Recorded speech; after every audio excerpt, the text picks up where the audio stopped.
Hello, and welcome to today's episode.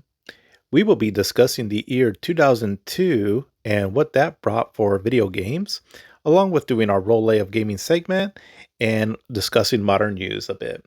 So, if you're new here, basically what I do is I start off by selecting three games that I select at random, and I pick these games from an ongoing list that I've had on an Excel sheet, and then just use a number generator on my phone to select these three games, and then we talk about them a bit, and then eventually I put them with some kind of like a gameplay footage on my YouTube shorts there. And my whole goal of that is just to have some kind of a digital archive of some sort where you can at least get a bit of a snapshot at least of just various different video games from across the generations, and I try to provide as much facts and just my own personal opinions on them if I've, in a little mini review, if I've actually beaten the game, or just some information on it and all, and if it's in my backlog, and the likelihood of how much I would maybe recommend the game to play, just based off of what I understand of the video game. So that's all I can do really as far as for trying to preserve video games in my small little world here, but hopefully at least this will again be a bit of a sort of like a library of sort, right? And all to have like a bit of archiving of just video games in general. I've been a big fan of video games for pretty much all my life, and also this has just sort of been a little passion project of mine, and all just to do the best that I can, right, to try to preserve video games as much as possible, just with everything going on and all, right. There's the threat, right, that certain video games will sort of cease to exist. So at the very least, I want to try to share some memories of these video games and just moments in video games also, right, as best as I can. But hope everyone has had an excellent week. We are going into, God, this is going to be the second full week of 2026, so it's already off and going. And so hope everyone's been, going forward on your goals for this year, or, hopefully you're not procrastinating too much, like maybe like I am a bit. But hey, you know what? At the very least, as long as it's always in the back of our minds that we can always do better, then that's what counts, at least for now. But let's go ahead and start getting into this here. And so we're going to pick three games here. And so starting off, so I'm up to like a little over 1,700 on my list now. So let's see what we get here for our first game.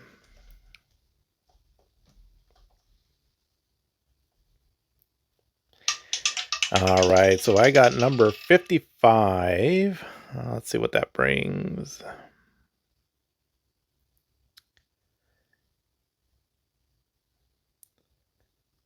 Let's see here. All right, so this is an interesting one here. So for Alundra. Okay. I'm curious about that game. All right, but let's pick the next one here now.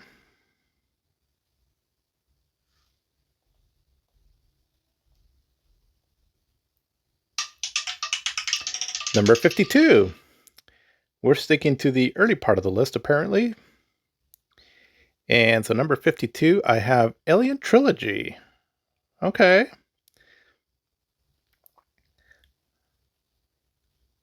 Okay, and let's go with the next one here.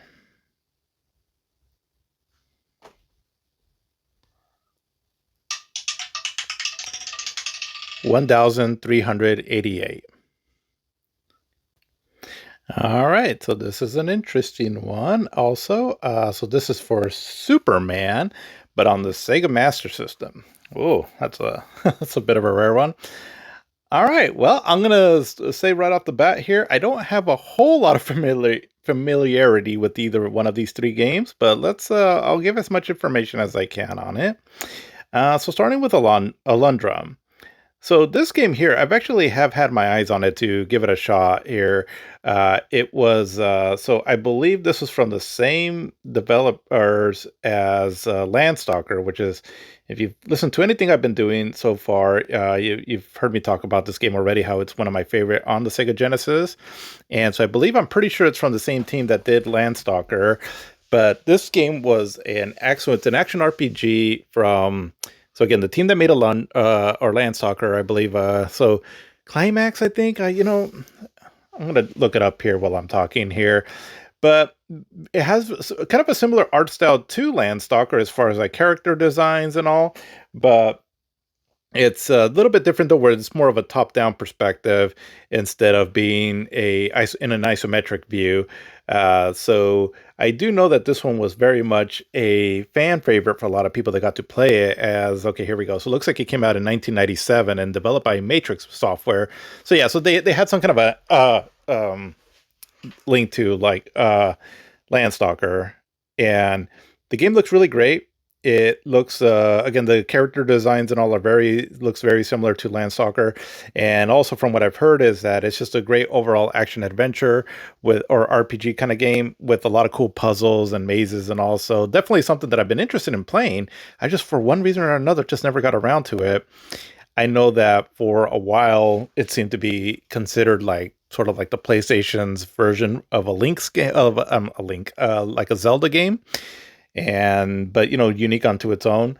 So yeah, I'll be definitely curious to check this game out. As again, it's definitely something that's been on my radar to play at some point.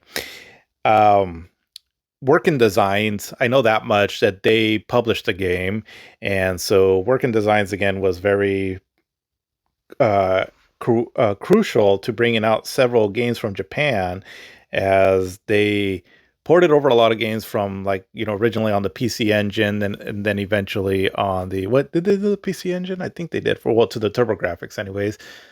I think they did one or two. Actually, I could be wrong on that, but I know for the Sega CD, they definitely published some games like the Lunar series, for example, and then on the Saturn and the PlayStation also. So this is one of the games that they brought over. So if you were seeking this game out to collect like an actual physical copy, I haven't seen the actual physical copy in my hands, but I'm pretty sure that their packaging overall will be probably really well done with a lot of fancy like manual, really fancy manual and artwork on the CD and such.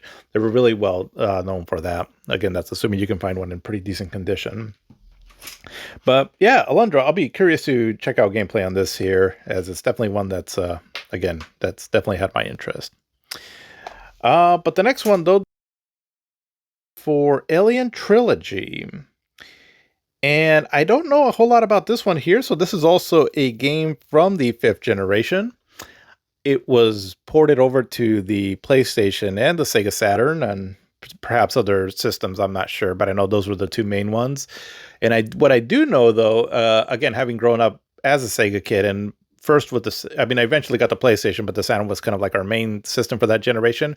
I do know that the Saturn got a decent port of this game, and people were, at least in the magazines back in the day, talking pretty highly of it, just because it was pretty well made. Because one thing the Saturn couldn't do the best was like 3D environments, but every now and then, when it was in the hands of the right developers, they could do a pretty decent job. And apparently, Alien Trilogy, well, I'm not sure if it was as good as the PlayStation version or not, as terms of graphically. I just know that it was pretty high praise for what they were able to pull off on it.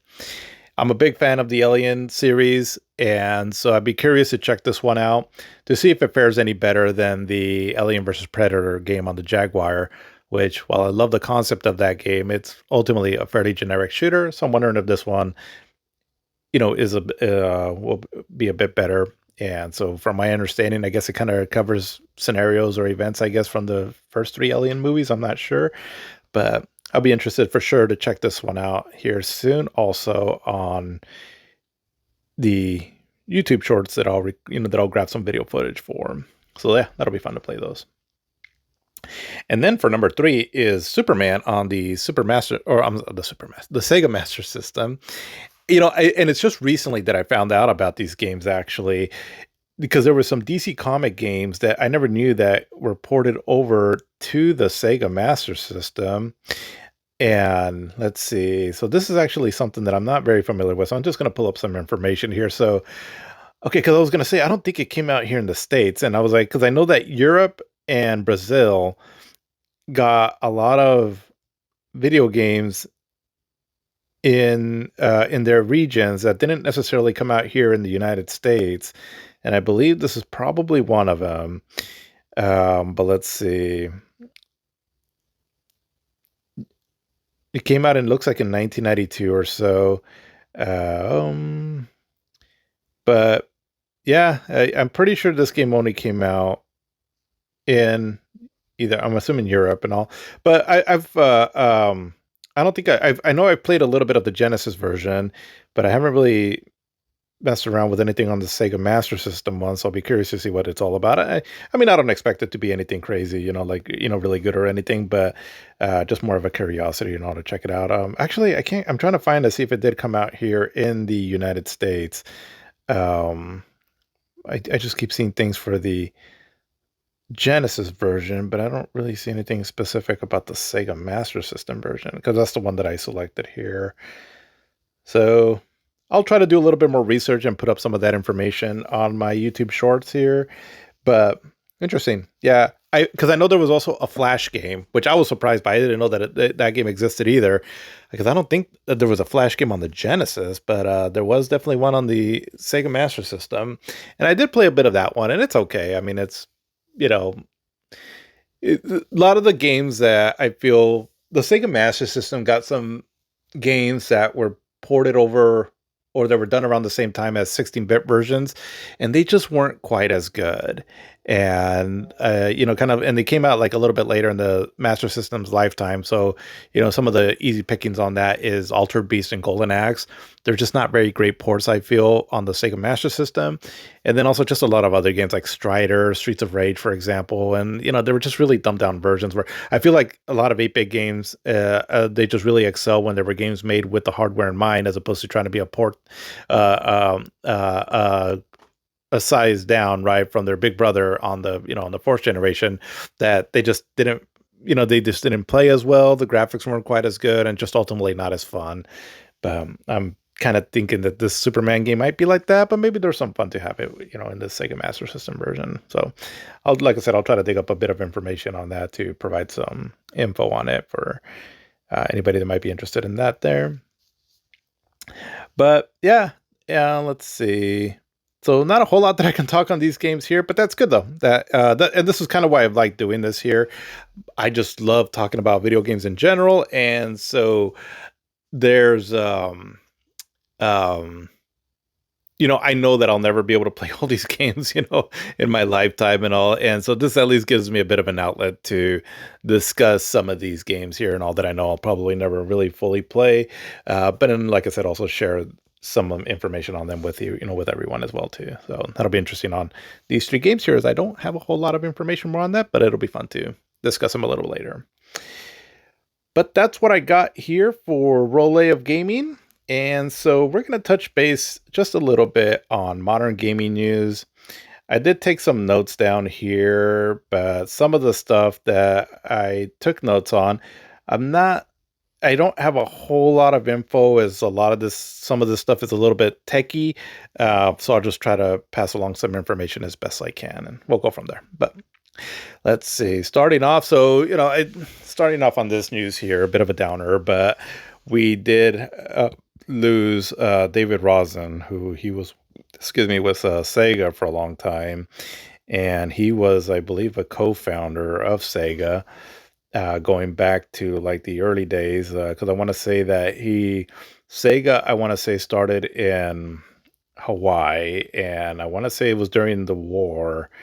Let's see. I'm kind of looking up some quick stuff on this here. So he was in the United States Air Force from 1948 to 1952, and then he was primarily in Japan and the Far East during the Korean War.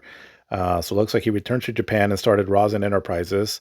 Looks like they focused on selling art created in Japan to the American market. So that's how he got his start.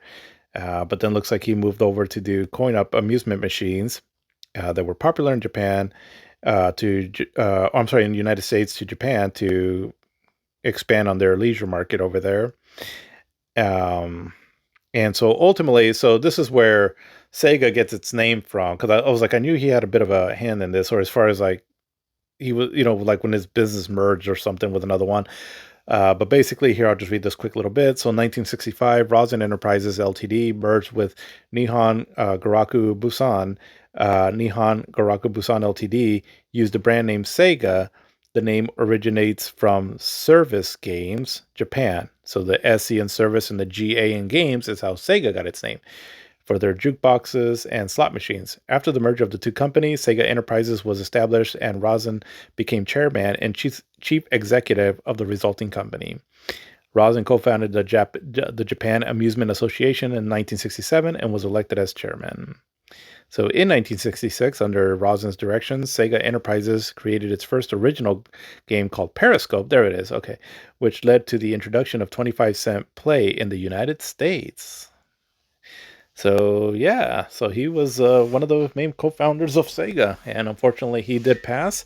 Looks like he lived a long time though. It looks like he was from 1930 all the way to on December 25th of 2025, but they just announced it recently. So um, yeah, I mean, he definitely contributed a lot to the building of what we know of Sega now. So that's a lot of contributions there that he made to the video game industry with that. Let's see. But on a bit of a lighter news, though, we did get a new entry into the Nintendo Switch Online, and that is for Fire Emblem Path of Radiance. It just got I think it was announced when they first mentioned the games that would be coming out to the service, well, some time ago when they were first introducing the Switch 2. But it finally dropped, though, on the service. And so, yeah, so it's there to play. I've been curious about this game and just the Fire Emblem games in general, so maybe I'll give this game a go here at some point soon to check it out and see if it holds my interest. Although I'm kind of stuck between like, should I go through Final Fantasy Tactics or Unicorn Overlord for like my next strategy RPG? So I need to just try to focus and maybe just try to tackle one at a time. But also another thing that came out was not a whole lot of fanfare, but some news though regarding the Switch 2, and that is that they announced some new Joy-Con colors, and there will be looks like a light purple color and a light green color, but it's only like the inside railings though that'll be that color. The actual shell and all is still going to be black. And I thought that was kind of funny because it's like, well, what's the point? You don't really see them. I mean, like where the analog stick is at, like on the base of it, that'll still be also that color, so you can see the color there also too, but you can't really see it as well. So I don't know, it almost seems a little pointless, but I guess they're kind of come up with something, I guess, to try to give a bit of variety to their Joy-Cons, as Nintendo's usually been known for having some pretty cool color schemes to their hardware. But one news that I thought was interesting, and I just mainly saw a headline on this, but it's something that I'm going to keep track of. And so this has to do with emulation. And so Supermodel 3 emulator will be available on Android at some point. I think it might be like in a beta version, I think I saw. So what is Supermodel 3? Back in the day, Sega had their arcade board, the Model 3. So I've been talking about it in my previous history. I think I started talking about Model 3 in my 1996 little retrospective. And so it was a really impressive arcade board at the time. It would make for some really incredible graphics then. And, games like Virtua Fighter 3, Scud Racer, Daytona 2. There's some other ones out there. Let's see. There was I think there was like a ambulance game too also, and a Harley Davidson game, I believe. But yeah, so Model 3 games, though, they were really impressive to look at, and you can emulate them fairly okay on a PC, and then also even on the Xbox Series S. But the fact that it's coming out on Android now, that's definitely interesting. And for me, I love that because I have a lot of different like Android handheld devices, and so if I can get anything that I can get on those devices, for me is a win, because I can use those devices also as a hybrid where I can play it in handheld and also plug it into the TV also too. So that's pretty exciting. I'm going to keep an eye out on that, and I'll try to chime in once I know that it's available and if I've tested it out myself and all. And I've been thinking of doing like some kind of I don't know if a video or maybe just a podcast of some sort. Probably better some sort of video, so there's a visual of just a emulation in general. It'll be a very basic video. It's not going to be like a how-to tutorial, just because I understand how to do it now and all, just having done it several times, but I don't feel like I'm techie enough and to try to do like a how-to guide. There's plenty of amazing YouTubers out there. But this would be just kind of more like an overview of what to expect. What is possible on emulation for anybody that is like completely new to the emulation scene and all. You just want a bit of a reference as far as what is possible, and then if you really want to go down the rabbit hole of that, then again, right, you can do your research as far as how to get them all set up and all that. And again, there's plenty of amazing YouTubers out there that do that kind of work there. But Yeah, let's see. That's pretty exciting though. Model 3 on a handheld, like on your phone, basically. That is insane. But pretty cool also. There's a rumor that's been looks like was released, and I don't try to touch base too much on rumors, but if I feel like there's actual validity to it, then I'll at least make mention if it seems to have been talked about in a lot of like major news outlets and all. But looks like there's a rumor that Fallout New Vegas is getting a remaster and supposed to be out pretty soon. And as far as I know, I think even Fallout 3 is getting some kind of a makeover of some sort too also, which is cool, I guess. I mean Fallout 3, I really enjoy that game. It's one of my favorite open world games. And Fallout New Vegas is also a game that I would really love to play. I haven't really played it much, so don't know a whole lot about it. Other than it's just supposedly a really great, just a really great, excuse me, a really great game overall. But yeah, that's if it ends up happening, hopefully that's good. But I think that so they recently did like an anniversary version of Fallout 4, and then also with the somewhat botched Switch 2 version of Skyrim. Hopefully they don't at least mess these ones up, right? If they do end up coming out with them, but we'll see. And let's see. One thing that has me excited is there's been this game that I've been following as I've been really interested in when it comes out and to play it. And it's this some kind of an indie game called Replaced. And it's a side-scrolling cyberpunk game of some sort, but it looks like it has sort of 3D elements, but with pixel art style. It looks really stunning, and again, I'm a huge fan of cyberpunk stuff. So I've been following this game on when it might come out, and we finally got a release date because it's been delayed a lot.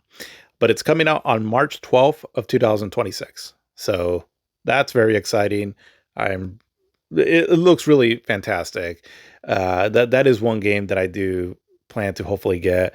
I'm scaling back on a lot of the games that I'll probably be getting here from now on, but that is one though there that I definitely has my interest though.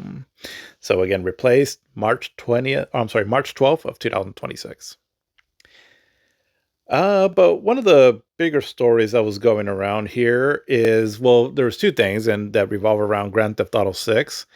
One of them, I saw just a headline and at first, and it said something that Grand Theft Auto 6 was going to be around 676 gigabytes for its download file. I was like, wow. But as I thought about it, I was like, it doesn't surprise me, I guess. I was like, but Jesus, that's insane. But it was later debunked though.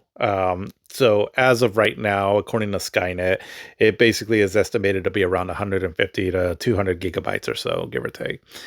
Still huge, and considering how much detail that game is going to have and all, it almost seems like that would actually be small, right, of a size, even though it is actually insanely large. But I guess make room in your hard drives if it does come out this year, which is the other story.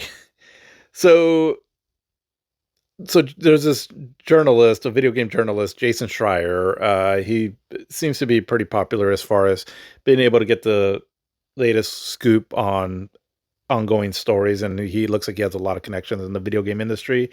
But there was some kind of a tweet or announcement that he made that Grand Theft Auto 6 was looking likely that it could be delayed until 2027. I don't think that's much of a surprise to really anyone, because it just seems like the game still has a lot to be worked on still. But he did, I guess, come back and say that looks like his quote was misunderstood or something to that effect, but ultimately still possible. So, okay, you know, um, I mean, if it does get delayed, I'm not going to lose too much sleep over it just because I do want to play it. Don't get me wrong. I do. And if anything, I just want to see the technology behind this game because it looks absolutely insane. I think it'll be pretty much like the pinnacle of what can be achieved in video games as far as technology and probably even gameplay wise and all. So I'm sure it'll be amazing, right? But with Grand Theft Auto games, I do like them. I've actually really enjoyed several of them. It's not just like a series that I'm really like dying to, go out there and really and play. So not a huge loss for me, but I'm sure the video game industry just in general is sort of fretting about this as far as like when is it going to come out, and also they can plan their release schedule around it. So that's going to be highly frustrating, I'm sure, for some developers and publishers out there. As you know, I mean, regardless, Grand Theft Auto 6 is going to be a megaton of a hit, and anything that is within its vicinity of when it comes out for not only video games but also movies and all, it's going to take some kind of a hit because this is what people are going to be wanting to do when that game comes out. So I'm sure it can be kind of frustrating to try to plan your release schedule around that game there, but we'll see what comes of it and all. Um, will it get delayed until next year? Who knows? Maybe. I'm gonna be optimistic and say that it will come out in November of this year as it's already scheduled for, but certainly wouldn't be surprised if it gets delayed, but we'll see. But another leak that did come out that was having a lot of people talk about is that the Steam machine supposedly got its price leaked for about $1,000 or so. And I think because I think they might come out like in different SKUs, right? For like maybe one version that has like more, I don't know, more memory or something like that. But that's the rumor going around right now that at least some kind of a version of this system will be at $1,000. And I had my eye on it and all, like, I thought that it might be something pretty cool to get. Mainly, I think the main reason I would use it for is for, oh, there goes my microphone, but for emulation. But at that price, that's way too expensive. I mean, that's way too much, and I'm not that interested in it and all, right, to try to shell out the money for something like that. But we'll see what happens though, and I still feel that it'll find some success just because of how big Steam has gotten. But we'll see. I mean, we'll see if they can actually infiltrate the home console market, right? That it seems like what the purpose of the machine is to try to do anyway. So we'll see on that. But one of the bigger stories, though, also that came out and had a lot of people talking, from what I can tell, is Sony and what they're trying to do with AI. Again, I didn't read completely on the story here, so I'm just going to have very basic information. But just in case, if you don't know about it, this is just sort of like a brief overview of what's going on, and then certainly it'd be an interesting story to follow up on, right? But Sony has some kind of an AI patent that will basically see games potentially playing themselves to an extent. So some of the one thing that I saw on it was giving like an example. So let's say you're, Nathan Drake, and you're trying to solve a puzzle in one of the temples. So kind of like in a racing game where it'll have like a ghost version, right? Of like a previous run that you did. And so it'll help you like to try to improve your own time. Something to that effect where you'll see like Nathan Drake, find a solution to the puzzle and to kind of give you an aid. It's something along the lines of that. It's really not known if it's something that you can turn off or on, if it's, going to be like an accessibility option of some sort, or if this is being mandated in all games. It doesn't seem to be really clear on what they're doing, but it just stirred a bit of a controversy because, anything AI this day will cause controversy. And I, you know, I don't know. It's a lot of the fun of playing video games is getting lost in these worlds, and a lot of it is making your own stories too, right? As you're trying to solve puzzles and all, and ultimately you script your own story in a sense. But once we start introducing this and all, I mean, it's really going to make everything just very. Um, you lose a lot of sense of like critical thinking and imagination and all, and then at that point, well, yes, I mean, like, I know I played some games where I end up using like a walk guide, a walkthrough and all, and I do get some enjoyment out of it that way, because sometimes I just don't have the time to try to learn the mechanics of a game and really get good and all that. And so for someone like me, it seems like it would be beneficial. I just don't know. I don't really would want it though as a mandatory thing, because I also feel like it's killing kind of the purpose of what made video games so unique and fun in the first place, because they are very much different from like movies and all. And I mean, if I'm gonna just watch something play out, might as well just watch a movie, right? But again, it's not really known to what extent this is gonna be implemented in games, if at all. It's just something that got everyone kind of buzzing around on it, and so we'll see ultimately how it plays out. But yeah, just we're in the future now, and this is the kind of stuff that we have now. But wanted to touch base a few also on some games that I do have some interest in potentially buying, but at least definitely checking out to some extent, right? And that it's coming out in the year 2026. As you know, we got some decent stuff coming out. It should be a pretty good year overall. And then of course I'm sure like a lot of games that we don't even know anything about, right? These are just games that as far as I know, they've been confirmed more or less, right? And all that they are going to come out this year. But so starting off with again, Grand Theft Auto 6, that's definitely the one that's on everyone's mind. And like I said before, I do have interest in playing that game. I mean, I'd be lying if I said I didn't. And if anything, again, just to see just how massive this game can be and all, how detailed it can be, how immersive it can be, and all that. But also, Resident Evil 9 Requiem, the game definitely looks creepy. And, you know, I've been a fan of that series for a long time. So curious to see what they're doing with this new installment. And that one comes out soon, next month, I believe, in February sometime. So that'll be cool. Likely that one, if I do end up picking it up, it'll be on the PlayStation 5. I mean, it seems like it looks like it's getting, will have a decent port on the Switch too. But for a game that's more modern and new and all, I will want to play it on the best possible display possible, biggest display possible. But then after Grand Theft Auto 6, another game too. Actually, probably my most anticipated game is Marvel's Wolverine. I mean, I really enjoyed the Spider-Man games that Insomniac did, and I just want to kind of have a new cool Marvel's story to get into, and if it has some really kick-ass gameplay and just a cool set pieces and just overall a good story and all, I'm definitely going to be into this, and I definitely has my interest. So I would say this is probably my most anticipated game of 2026. But some other games too also that look pretty nice is there's Dragon Quest VII Reimagined, which that comes out next month, and there's actually a demo too out. I might download the demo just to see what it's all about, and because it does look. I have been wanting to go through all the Dragon Quest games, and maybe this might be the next Dragon Quest game that I try to play, just because it's a beefy one from what I understand. So might as well try to get this one cleared out at some point in my lifetime, as I would want to play all the Dragon Quest games to their finale at some point. But then there's also 007 First Light, which, if it's, a cool action, big blockbuster game and all, then sure, cool. That seems like it could be good.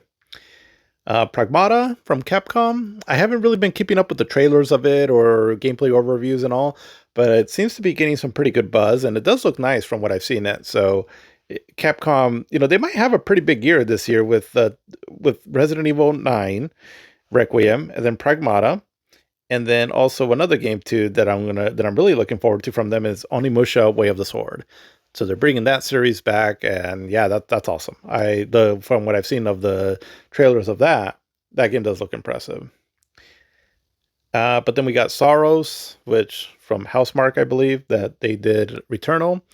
Seems cool, but again, I really need to try to play like a rogue like kind of game before I really even consider trying to get into another like one of the more newer fancy ones. And also for me personally, Forza Horizon 6. I really enjoyed this racing game series. This one is set in Japan, and so yeah, it looks like it'd be just a lot of fun racing action. So pretty excited about that one too. And so those are some of the games that I can think of right off the bat that are coming now, that have been announced this year, that I'm excited for. Oh, and then also along with that Replace game, that game does look pretty cool. So yeah, so some things to look forward to here soon, and 2026 should be a pretty good year, I feel.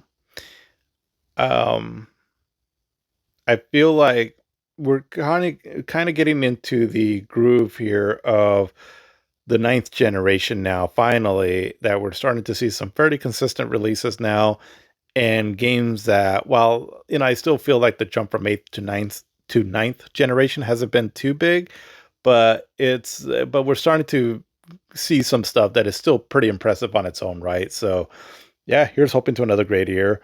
For me personally, so far, my favorite year of this generation was probably 2023. There was a lot of great games that came out that year, but we'll see what this year brings. So I'm pretty excited to see what it's all about.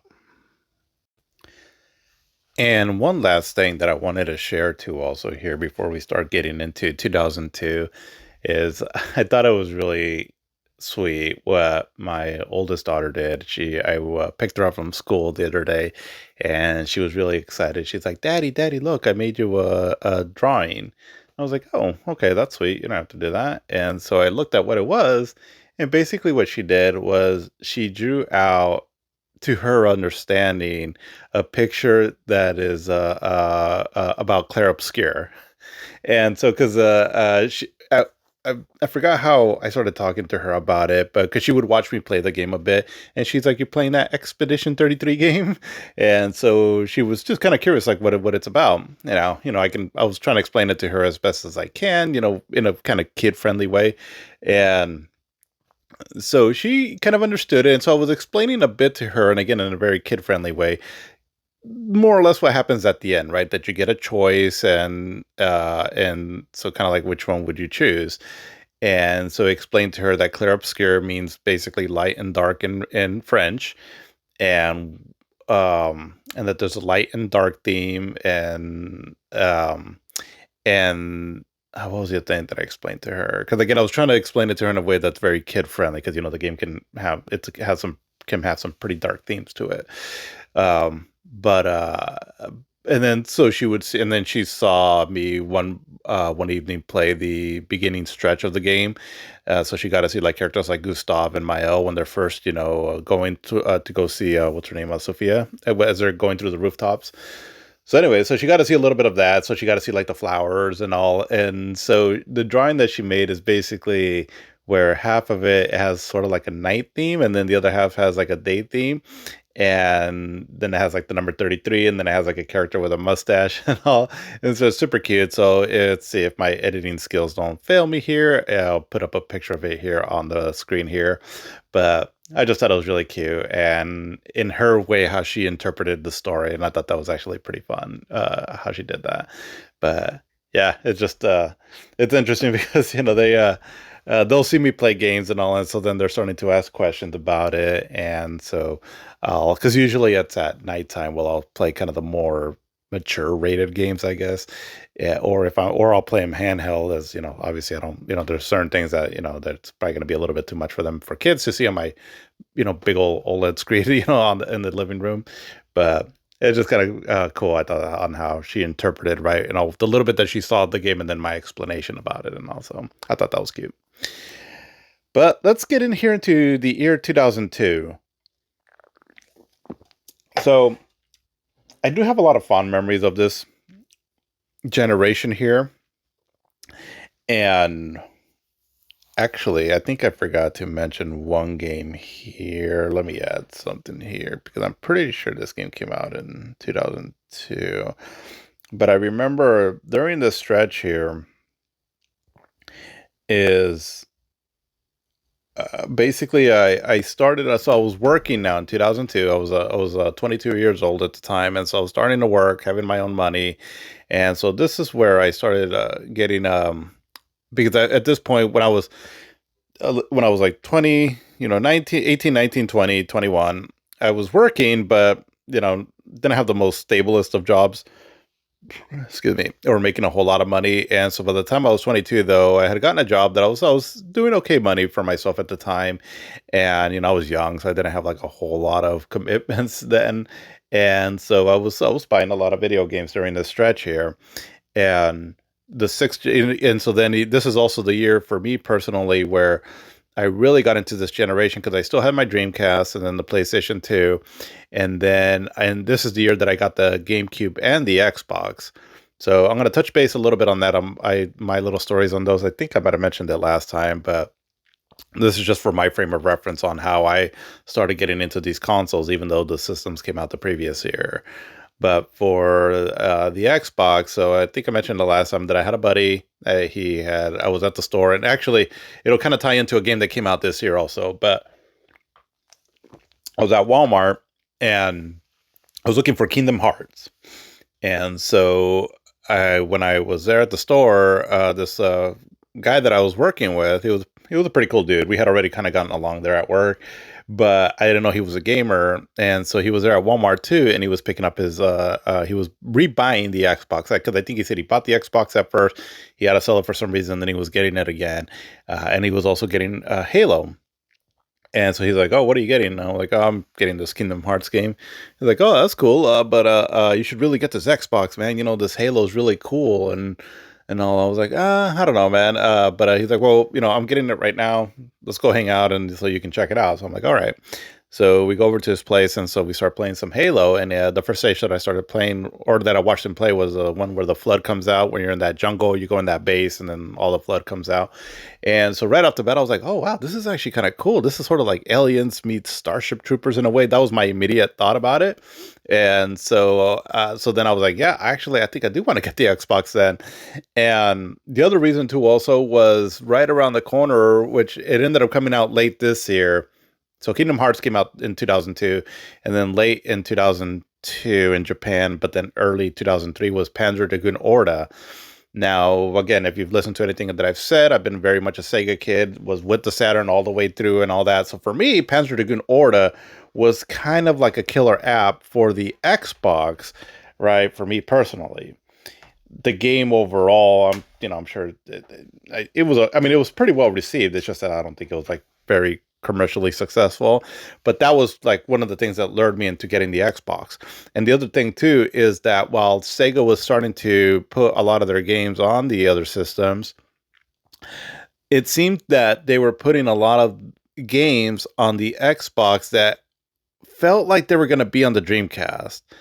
And and so there was a bundle that the Xbox came out with that had Sega GT and Jet Set Radio Future, and that is what sold me on the Xbox right there, right? Watching my friend play Halo, and then knowing that Panzer Dragoon Orta was right around the corner, and then there was a bundle again that had Sega GT and Jet Set Radio Future. So I was like, I'm sold. I'm going to get the Xbox. So eventually I got it, and the one that I got was the one by that time they had already come out with the controller Series S. And then for the GameCube, I got that system there because I had kind of had my eye on it because it was starting to get like the Resident Evil remake, which I thought looked pretty cool. I was curious enough to maybe try to get like the upcoming Mario game and then the Zelda game. But it was really Metroid Prime because once I started seeing how that game was developing, I was like, I'm keeping my eye on this. And if that game comes out good, I'm going to get it. And then eventually it did come out really good. And so then right out really quickly, I snatched up the GameCube pretty quickly after the reviews came out of that game. So I got the GameCube and the Xbox roughly around the same time, roughly around the second part of the year. So I don't quite recall when.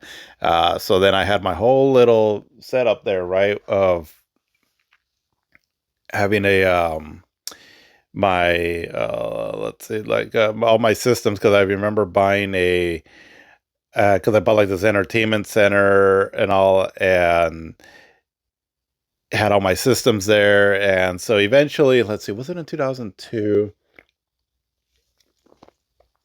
No, it was in next year. I'm gonna get a little bit more into something next year on the setup that I had because that to me was a big part of how I really ended up appreciating games during this time frame was because of this is where again I started getting into try as much as possible, trying to get the best TV for to get the best image and also sound too.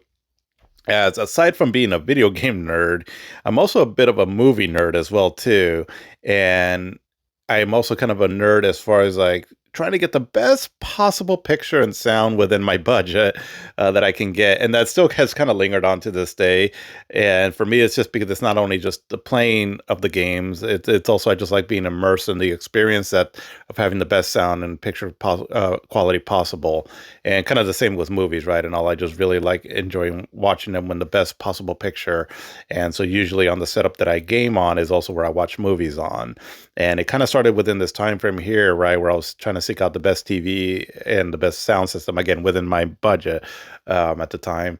Um, and it really helped me appreciate just the overall technicality and the art of video games, just because there's, I remember just cheesing over like things like, progressive scan and Dolby Digital and just how cool everything looked and all. And then eventually high definition. But like I said, I'll start touching base more on that on next year, because it was in 2003 where I started going all out on that kind of stuff.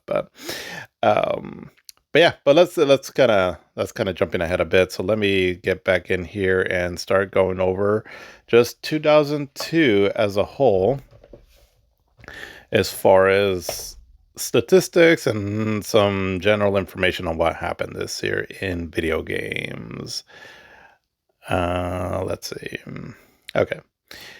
So the year 2002 in video games saw the release of many sequels and prequels in video games, such as Madden NFL 2003, NBA Live 2003, NBA 2K3, Tony Hawk's Pro Skater 4, WWE SmackDown, Shut Your Mouth, Final Fantasy 11, Grand Theft Auto Vice City, Jet Set Radio Future, Metroid Prime, Onimusha 2, Pokemon Red and Sapphire, Pro Evolution Soccer 2, Resident Evil and Zero, Super Mario Sunshine, The Elder Scrolls 3 Morrowind, and The Legend of Zelda The Wind Waker, along with new titles and franchises such as Battlefield, Dungeon Siege, Kingdom Hearts, Mafia, Ratchet & Clank, Sly Cooper, SOCOM, and Splinter Cell. The year's best-selling video game was Grand Theft Auto Vice City for the PlayStation 2, while the year's most critically acclaimed titles were Metroid Prime and The Legend of Zelda The Wind Waker for the GameCube. This year, all the three systems had a pretty good output of games, which was so cool about this generation, because again, each system did really well, even though, as we will talk about later, right? But the PlayStation 2 just dominated this generation in terms of sales figures. So spoiler alert, in terms of sales, it absolutely dominated. The PlayStation 2 to this day is still the highest selling system of all time. The Switch may catch up to it, it looks like, right here soon, but as of right now, at 160 million units sold, it's still the number one. A far cry from what the other systems sold, during this generation.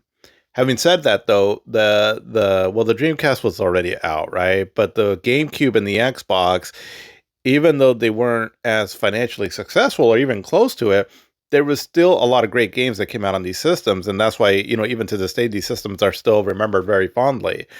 So don't take like their sales figures that these consoles didn't have a lot of great games on there. And so all of the three systems I felt did pretty good this year. But I want to give a little bit of an edge to the GameCube, because I thought the GameCube had a really great year here, and we'll kind of talk a bit here about the games on that. So some trends that happened this year. So the market research company MPD estimated that video game hardware, software, and accessories sold about, in US dollars, 10.3 billion in 2002. This was a 10% increase over the 2001 figure. So yeah, I feel like this generation again did a lot for gaming, with the new graphics, the new technology, the new games that were coming out, and I think it was just impressing a lot of people overall, right? Even like a lot of casual gamers. But the handheld game systems, so the dominant handheld systems in 2002 were Nintendo Game Boy Advance and then Nintendo's Game Boy Color. Critically acclaimed titles. Let's see. So it looks like the Wind Waker in Japan got a perfect 40 out of 40 in Famitsu magazine.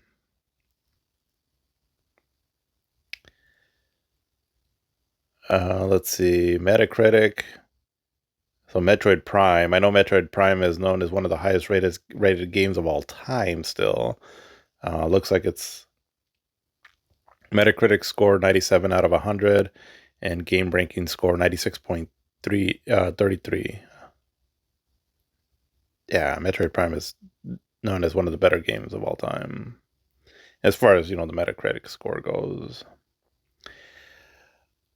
Let's see. All right, so in dollar values, so the best-selling games in the United States, so for Grand Theft Auto Vice City, so this was at 381 million. Number 2 was Madden NFL 2003, and this is between, so Vice City was on the PlayStation 2, and then Madden NFL 2003, so this is a combination on all the systems, including the PlayStation 1. So there was a 262 million. Number 3 was Grand Theft Auto 3 at 212 million. And number 4 was Spider-Man the movie, and that was 149 million. Number 5 was Medal of Honor Frontline with 159 million. And number 6 was Super Mario Sunshine with 252 million. And number 7 was Super Mario Advance 2, Super Mario World with 75 million. Number 8 was Gran Turismo 3 with 63 million. Number 9 was Tony Hawk's Pro Skater 4 with 79 million. And number 10 was NCAA Football 2003 with 98 million.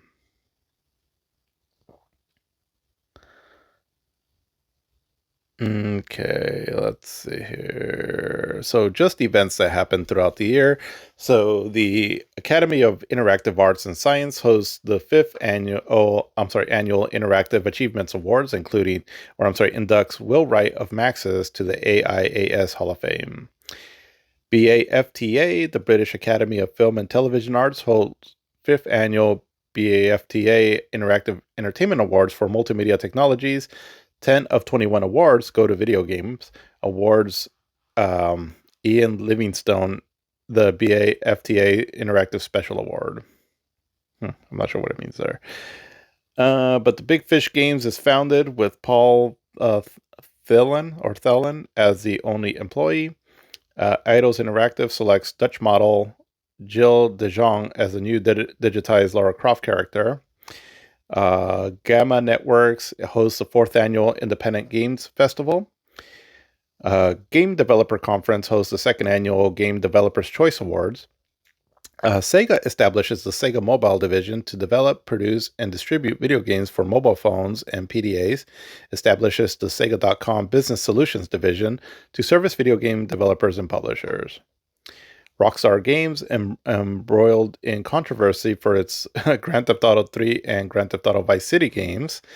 Yeah, so, obviously, right, with the Grand Theft Auto games, Grand Theft Auto 3, we talked about it last episode, but it was just huge, right? And now here's a game where you can go around and steal cars, pick up hookers, do drug deals, shoot people, and all those kind of things. And so, obviously, it caused a lot of controversy on it. And then almost immediately it was followed up by Grand Theft Auto Vice City this year. So it's crazy how they got those two games back to back out. But yeah, obviously, like I said, it stirred up quite a bit of controversy on that. And it wouldn't even stop there, right? But Grand Theft Auto became such a juggernaut, though, that there was just no stopping it. The Grand Theft Auto games have sold a ridiculous amount, and talked about it earlier, right? On what Grand Theft Auto 6 is going to do to the entertainment medium. Well, I don't want to get too much into Grand Theft Auto 6 here, but it's almost like intimidating what that game is going to do to the industry overall, right? It's just, for me personally, nothing much is going to change, right? Like, I'll buy it, I'll play it, I'll enjoy it. I'm not going to, absorb all my waking moments on that game, but I'm really curious to see the cultural impact that game's going to have, because I think it could be like none other that we've seen before. It could be big, but anyways, but basically, Grand Theft Auto was already becoming too big that it was just overshadowing any pushback that it was getting from, just people that were complaining about its controversy. But in early 2002, Titus Software buys out Interplay Entertainment, European operations, owning the rights to publish their games in Europe and also owning 100% of Virgin Interactive. They also buy a majority stake in Interplay. In March 22nd, The Sims overtakes Myst as the best all-time selling computer game, having sold 6.3 million units. So yeah, The Sims was a big deal. March 25th, Game Trailers, an American video gaming website, is launched. I used to watch a lot of trailers on that. Let's see, April 24th. So G4 Media LLC, subsidiary of Comcast Corporation, launches the G4 cable television video game network channel. And in March 14th, Virgin Interactive España is split up from its parent, Titus Software, and renames to Virgin Play, becoming the first 100% Spanish game distributor and publisher. And then on March 22nd to 24th, 8th annual E3, the 5th annual Game Critics Awards for the Best of E3. And then in July, IEMA, so Interactive Entertainment Merchants Association, hosts 3rd annual Executive Summit. And then in July 29th, Greece passed law 3037, 2002, which outlawed electronic games being played in public in an attempt to fight illegal gambling in the country. The controversial law was repealed in 2011. Interesting. Never knew that. And then in September 24th, Microsoft purchased Rare for $375 million. That's right. This happened in this year.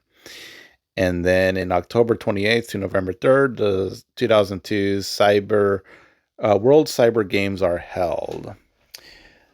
So yeah, that was a big purchase there. That, well, at the time, what felt was going to be a very influential purchase there. That was met with some controversy for, again, when Microsoft purchased Rare.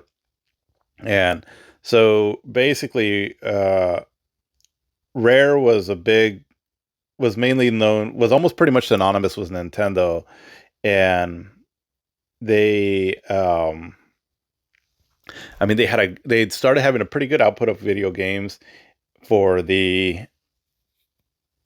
mainly with their Donkey Kong Country games for the Super Nintendo.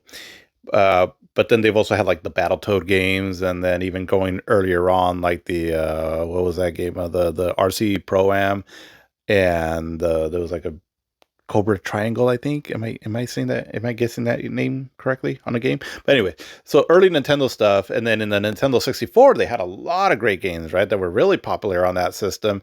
Everything from the GoldenEye, right, which became legendary, and then the Banjo-Kazooie games, and then other kind of more smaller games like Battle Core, and then the Killer Instinct games, and also a big part of the success of the Nintendo 64 that it had was because of Rare.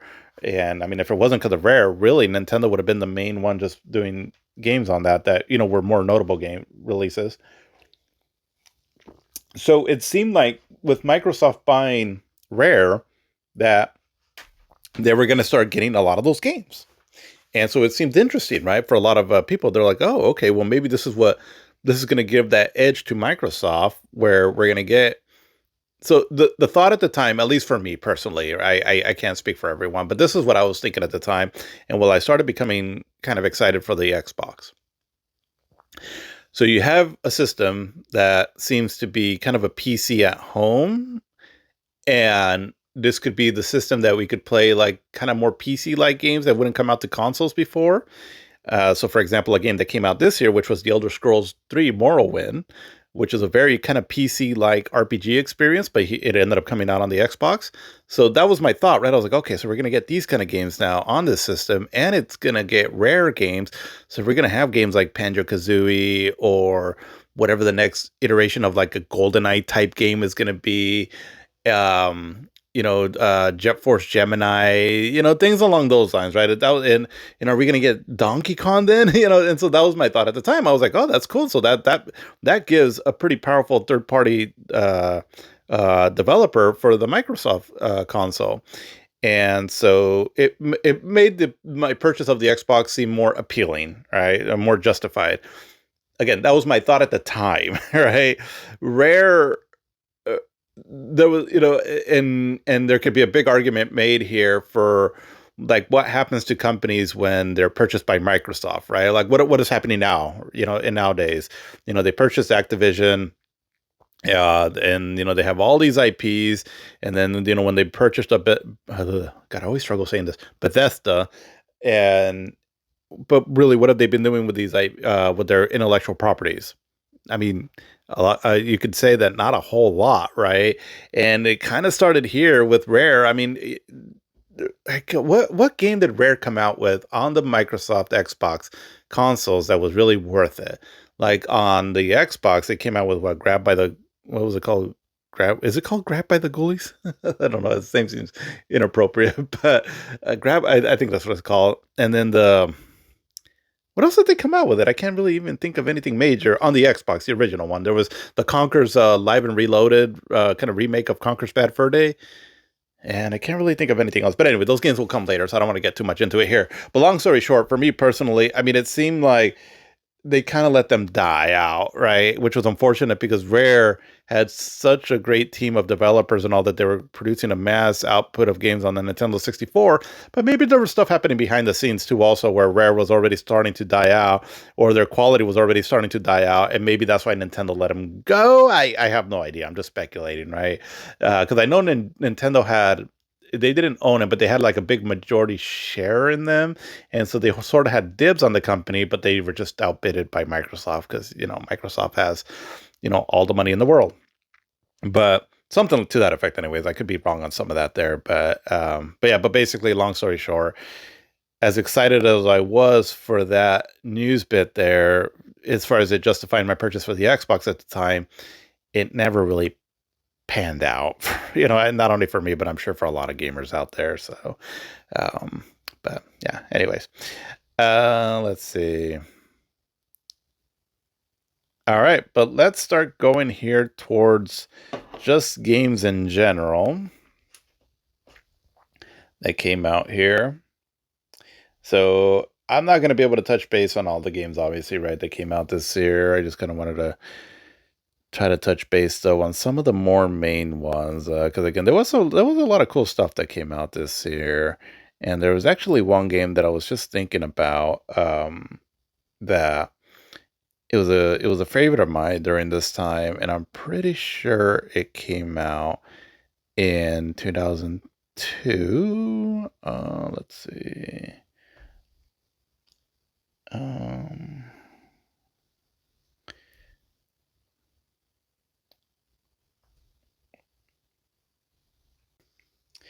Okay, yes, yeah. So, okay, I was just double checking here. This one game that I kind of got into this year came out this year, but it did. But okay, so I'll try to break it down here for the consoles. So there was, I had the Game Boy Advance. I've talked about it a bit last episode when it launched, and so the Game Boy Advance was coming out with a lot of great games. I'm not, I wasn't too familiar with them, and also I'm probably gonna miss a lot of games that came out on the Game Boy Advance, and then also like the Pokemon games. I know I think they might have come out this year, like on that.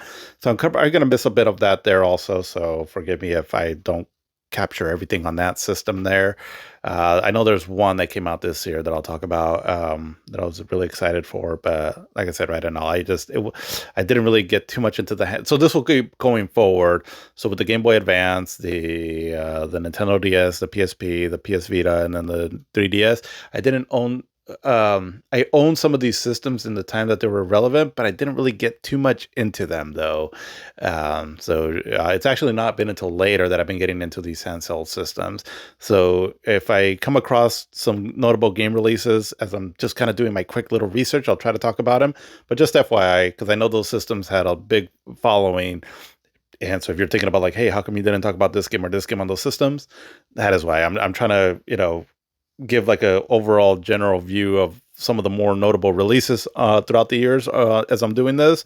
But I'm gonna miss some games, right? And same thing with the PC. Also, they're just not the games that immediately stick out to me and all right as notable releases because it just wasn't what I was experiencing at the time. But not that I don't know about them, and like I said, I'll try to touch base on them as much as I can. But just FYI. But starting with the PlayStation 2, though, so it had a pretty good year here, right, for games that came out on the system. Now, some of these games were multi-platform releases also, but like I said, or eventually came out on the other systems. But this is just what I recall, right? What came out. So I didn't really get into this series here, and I know some of them are on the PlayStation storefront now, but the Time Splitters games, and there was Time Splitters 2 that came out this year, and it might have come out on the GameCube and Xbox also later on. I'm not sure, but I just remember that was being kind of a big deal. It's like a first person shooter. It has sort of not completely cartoony looking characters, but definitely more stylized as opposed, and not just all realistic like. I don't really know what the game's all about, honestly. I just know that it has a big cult following. So maybe I'll try to check out those games at some point. But Fantasy Star, or I'm sorry, Fantasy Star. Well, actually, Fantasy Star 1 and 2 online Did come out for the GameCube this year. I don't know if just in Japan or maybe here in the States also, but yeah. So yeah, okay, I guess that one way to save my little mistake there, but it was like one of the only few games that actually used the GameCube online gaming service that it had, because you could even get like a keyboard specifically for it, and it seemed like it was just really meant for that game, for Phantasy Star Online. I don't know how popular it was on the GameCube. I know I've seen some YouTubers talk about it, that they have a lot of fond memories of that experience, but with the GameCube's overall install base not being that large, I'm not quite sure like overall how much of an impact it had. But I'm sure for the players that played it did, but like as far as like numbers wise and player count and all that, I'm not sure. But yeah, but anyways, what I meant to say was Final Fantasy 11 came out this year. And so this had a bit of a staggered release across different platforms. So this is what I was able to find on it. So Final Fantasy 11 came out on the PlayStation 2 first in 2002. So this year in Japan. It wasn't until next year in 2003 that it came out in North America uh, for the PC.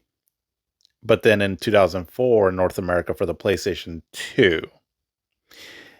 I know that this is one of the games that utilized the hard drive that you can buy for the PlayStation 2, which I believe on that hard drive, I could be wrong on this, but is where you had the port to plug in your Ethernet connection on it, or was it broadband? I don't know if it had Ethernet or broadband, but the GameCube and the PlayStation 2 had online capabilities. It was just really limited, and while the PlayStation 2 would get a little bit more online games as the generation went on, there wasn't just a whole lot though. But Final Fantasy 11 was probably one of the more notable experiences that you can have for online gaming on the PlayStation 2 at this time.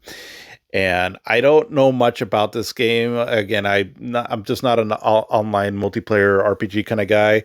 I've had some interest in playing them. Don't get me wrong. Like specifically Final Fantasy 14, but it just seems like a huge investment to get into those games, and especially nowadays with this limited time that I have, I don't. It's just not something that I feel like I would want to get into, as I just couldn't really put a lot of good time into them. But it is fascinating though that the community that they developed and all. And from what I understand, Final Fantasy 11, for what it was doing at the time, it seemed like it was a bit rough at first, but then eventually, once they kind of got a community going and perhaps some upgrades, and I'm not entirely sure, but it seems like the game was overall fairly well received in general, right, for what it was. I know me personally at the time, I was let down because I was like, really, an online game? Because I was really, hyped after Final Fantasy X, right? I'm like, oh, great, we're getting another Final Fantasy 11. Because again, we were going on a streak of like almost a Final Fantasy almost every year, from like starting from like Final Fantasy 6 till now. There was a few gaps here and there, but for the most part, it seems like we were getting one almost every year. But then when we get Final Fantasy 11, it was like, oh, it's online. I was like, oh, come on, So that was a bit of a letdown for me personally. But like I said, for what it is, it sounded like it had a pretty big following though. But yeah, Final Fantasy 11 so started this year in Japan and on the PlayStation 2. But we got the Birdman though, Tony Hawk's Pro Skater 4 with another game that came out this year. This one I did buy. I don't recall much of this one because I know that after a certain point, the Tony Hawk games started going a little bit more kind of open worldish, where you can get off your skateboard, do missions and things like that. I did it start in this one, or did it start with the Underground series? I don't remember, but I know that I bought this one, but I remember I didn't get quite too much into it. Where I just ended up appreciating the more arcade style of like 1, 2, and 3. If part 4 went that direction, again, I don't remember for sure, but ultimately, it's kind of where I started bowing out of the Tony Hawk games. I just really like what they did with 1, 2, and 3. But the future installments, they weren't bad, and actually, to my understanding, a lot of people really love those versions. But this is kind of where I started bowing out of the series. But we got two really great platformers that would become iconic for the PlayStation 2. And so the PlayStation 2, so we're starting to get away kind of from like mascots. And I mean, Nintendo will always have Mario, Sega will always have Sonic, but for like Microsoft and PlayStation 2, they were getting away from like having the cutesy sort of mascots, right? So I mean, the mascot for Microsoft was Master Chief from Halo, at least during that time. And the PlayStation 2 never really had one, right? I mean, it kind of Crash Bandicoot, excuse me, on the PlayStation, but not really also. And that was even less more so in the PlayStation 2 era. But there was, not to say that they didn't have any great platforming games though. So like last year we had Jack and Daxter, and then this year we had Sly Cooper and the Devious Raccoonist and Ratchet and Clank. Sly Cooper was developed by Sucker Punch, which we know them now for doing the Ghost of Tsushima games, or Ghost of Yote also. And then Ratchet and Clank, so they're Insomniac games, and so they're still. I mean, they had a fairly recently Ratchet and Clank game still, and then also for doing like the new Spider-Man and Wolverine games. So, and then Jack and Daxter before that with Naughty Dog. So those were like big premier developers for the PlayStation, on the PlayStation side, that ended up, all these three companies ended up producing some of the best games for the PlayStation brand in the years to come. And so this is sort of where some of them were getting not their start overall, because some of these companies have already had games before. Like I think Sucker Punch had a game on the Nintendo 64. I think it was called was it Glover? Or there's some random platformer on there. But anyways, so Sly Cooper, I really enjoyed this game. I really got into it. I had a lot of fun with it. I just love the characters, the theme of like, you're going on a heist, and it was just a really, the graphics were really well done on it. It just looked almost like a Saturday morning cartoon, had a lot of charm to it in his story, and just a fun overall game. I really enjoyed this game, and it played really well, and just kind of simplified the stealth mechanics on a game, and just some fun platforming, and just a fun time with this game. I really enjoyed this one. And same thing with Ratchet and Clank. The characters were all really likable. Ratchet and Clank made for a great funny duo, and the assortment of weapons you can get on it are just fantastic. And they both were just really fun to play, very charismatic, and definitely showed that the PlayStation had games because they were both all three of these, Jack and Daxter, Sly Cooper, and Ratchet and Clank, were fun that like the kids can play and all, right? But at the same time had enough appeal and were mature enough that even adults can get into it. Like I was playing these games and I didn't feel like, oh, this is lame, right? Like almost kind of like, at least at the time. Now I don't give a shit, but like back at the time when I was playing like Mario games, I was like, oh, they're kind of fun, but this seems a little lame. Where with these games, I was like, oh, this seems a little bit more edgy, a little bit more, things that even adults can get into. But they were just excellent games, and they really showed off what the PlayStation 2 can do, because they had really great animation, again running at 60 frames per second. So whatever engine they were using to run these games, it was pretty impressive. I want to say, I could be wrong on this, but I want to say that the engine that powered Jack and Daxter and Ratchet and Clank, I think it was the same one. And I'm going to go a little bit deeper into that, and I think I read sometime in a magazine that Mark Cerny, we've talked about him before, that he did the Marble Madness game back in the day, and then more recently you might know him as one of the architects of like the PlayStation 4 and the PlayStation 5. I think he had a hand in that graphical engine. I could be wrong on that, but I think I heard that somewhere. If I'm wrong, definitely feel free to let me know, but I want to say I think I heard that somewhere. But anyways, excellent games though. We also had Kingdom Hearts this year. So this is where the first one came out. And I had some excitement for this game when it was first getting announced, and it seemed a little bizarre, but it also, once you started playing the game, it made sense. The combination of a Squaresoft and then also the Disney characters. It was just it was a really magical game. I can't say that enough. I really enjoyed this game a lot. And it just blended so well in my eyes, where both games just have, or I'm sorry, both like companies have a rich amount of like characters and style and all, that it just blended really well together. And so with the artwork of Tetsuya Nomura, where like his characters of like Sora, Riku, and Kairi, they just fit really well within the whole Disney universe.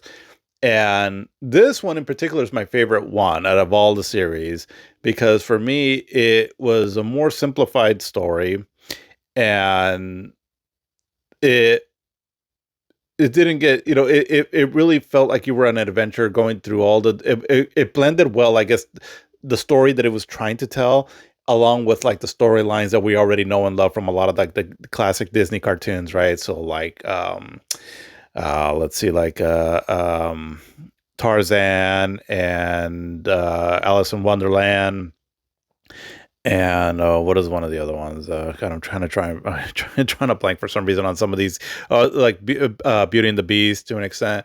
And so, and I thought it did it really well on combining both of the worlds, where it really made it a pleasure to revisit these Disney worlds and along with the main story that it was trying to tell.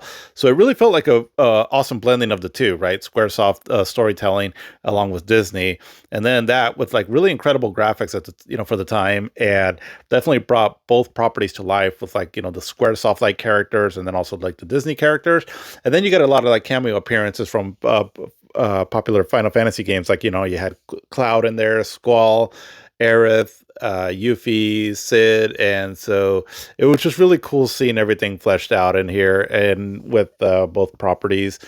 And my understanding of how this came about was that Square and the some kind of a division of Disney in Japan shared the same building, and so two head honchos from both sides were in an elevator ride, and they just kind of pitched the idea to each other, and apparently it became a thing. Something to that effect is what I've heard. I don't know how much truth there is to that, but it really came out with a magical game, and the music to it is so awesome too. Her name is Yoko something, I believe, that did the music to this, and she would later on do a lot of like other music for Square games. I want to say I think she did the soundtrack for Final Fantasy 15 much later on, but yeah, it's just an incredible soundtrack that again was did a really good job of blending both universes together, because it sounds very Final Fantasy like, but then her iterations of like the classic Disney cartoons as you're exploring the worlds, right, really went well also with what was going on, and matched the classical interpretations of those songs. But yeah, just a really great game. I remember playing this game and I was very astounded by it the whole time. And while the camera controls were a bit off, and some of the combat element I wasn't a huge fan of, but it was just the overall experience was just really something else, and definitely a game that I very fondly remember during this time, and one of my favorite games of this year too. I just had a lot of fun with this game here. And for me, I really thought that the last boss fight and all was incredible. Had a lot of celebrity voice talent in this game. I mean, everyone from like Billy Zane to Mina Savari, I think was her name. And a lot of they were able to get some of the voice actors for like that did the original voices for some of the Disney characters, and others, even if it wasn't the original voice actors, actors that sounded very similar to them. Um, yeah, just overall great game. I mean, I can't say enough. This is truly a magical game, Kingdom Hearts. If for some reason you've never played it, it's an amazing game to get, and you can find it on or you can get it on all the modern platforms. Um, the game from here, I really like part two, Kingdom Hearts 2. I thought that was an incredible game too. Also, I just give a slight edge to the first one just because of the more simplicity in its story. Although I did enjoy the more convoluted story of part two, even if I don't understand completely what's going on. But I still thought it was cool though. I haven't really gone into part three that much, and then a lot of the spin-offs I haven't really gone into them at all. Just know that if you really like the first one, the story is it's you can understand it for the most part, right? Of what's going on. It's not too complex, but just know that after that, though, the story does get very convoluted. Some people really like that. Some people do not really like that. So just kind of know that going into it, if you really want to get into this series, if you've never played it before, that you're going into a lot of like crazy convoluted stuff, but that's kind of its appeal though too. So but the first one though, it's excellent. I really enjoyed that game. We got Contra Shattered Soldier also this year, And I really enjoyed this game. I feel like it just doesn't get talked about that much anymore. And while I slightly prefer Contra Hardcore more on the Genesis, mainly because of it just has more replayability and all the different branching paths and weapons you can get on it and all, this one is still an excellent Contra game. And it's a 2D game, but it's, well, 2.5D because now the characters are all polygon and all. But it retains the classic Contra run and gun shoot 'em up gameplay, which was much, which was, it was good too that it returned back to its roots, because there was some Contra games on the fifth generation. I think it was like Contra Legacy of War and some other one. And then I don't think I touched base on them in my earlier episodes, just because they weren't that great. I played a little bit of them and all. They're not that fun. They weren't really well received overall, and it just was, they weren't really like Contra games. But this one, it definitely felt like a Contra one. And you only get three weapons in this one, but the way you use them, it's, the levels are set up that it, to take that, you have to learn which weapon to use, right? And I really enjoyed that about it. The graphics are really nice looking. It has a very kind of metallic, gritty look to it, which I feel like goes really well with Contra. And just a lot of cool stages, cool set piece moments, and incredible bosses. And because the game it has a lot of bosses in it, and it's very much about pattern memorization on a lot of the stages and bosses. And it's a rush to be able to go through the game, right, and all, especially once you've mastered a enemy's pattern. And the music to it also is just amazing. It's like this. I want to say that I think it's from the same composer as the Silent Hill games. Um, let's see. I could be wrong on that, but if that kind of gets you hyped up to play the game, just know that. Let's see. I'm gonna double check it really quick here to see if that's the case, but I want to say it is. And yeah, I mean, because the music is like a combination of like um rock and techno-ish almost. Yep, yeah. Okay, so Akira Yamaoka. Yeah, so he's known for doing also like the Silent Hill games too. And yeah, just it goes so well with it. He's an amazing composer. And yeah, I mean, there was like a, for, there's like certain games that I like to play just to get like a rush, because it's just so, a combination of like the fast gameplay, the cool music, cool visuals and all. Contra Shattered Soldier is a game that every now and then I'll pop in just to play it, because it is just such a rush to play it. It's like, I think the, what is it? I think the fourth level. So at the start of so basically in the game, right, you can select the first few levels, right? You can select them whichever order you want. One of the levels, which I think is like considered like the fourth level, I think, or maybe the third, one or the other. But it starts off where you're on a missile flying over like an ocean, and then this big robot comes down, and so you're fighting it, and the song that plays and all, it's just absolutely kick ass. And I swear that that song that plays in that stage there, if anybody has ever heard of the rock group or heavy metal band Five Finger Death Punch, I'm pretty sure it's the song that plays in that scenario there of Contra Shattered Soldier when you're fighting that big ass robot over the ocean. It sounds a lot like this Five Finger Death Punch song. Is it, what was the name of the song? Meet the Monster, I think. No, I don't know. I just remember what, because again, I really got into Contra back in the day. And then when I started listening to Five Finger Death Punch years later, and I was listening to that one song from them, and I was like, holy crap, that sounds like that song from Contra Shattered Soldier. I have no idea if they kind of sampled it or not. Or not. Maybe I should look into that. But, that's, I thought that was kind of cool though. But yeah, either way, Contra Shattered Soldier, an amazing game. Hard as hell though. It's a very difficult game, but it's very much about pattern memorization. So if you can have patience with it and all, it's definitely doable. You just have to memorize the patterns and all, and then eventually you can come out winning on this game. But the cool thing about it though is that it grades you on each level. So the better you do, and if you get a high ranking, then you can unlock like, I think, another stage or two or so. So it expands a little bit out further on that. Because otherwise, it's not a long game as far as just the game length of the length of the stages and all. But you can play this for a while because it is highly difficult, right, to try to beat the game, let alone try to 100% it. But yeah, Contra Shattered Soldier is an amazing game for the PlayStation 2, and I feel like it doesn't get talked about enough. So here's my little advertising of the game, that if you haven't played it, go out and get it. As far as how to play it, though, that's where maybe pump the brakes a bit because so it was on the PlayStation 2. So obviously, if you want to go seek out a physical copy, awesome. If you have the PlayStation 2 and all that, um, it was available on the PlayStation 3 storefront. So I don't. That storefront, is it still accessible?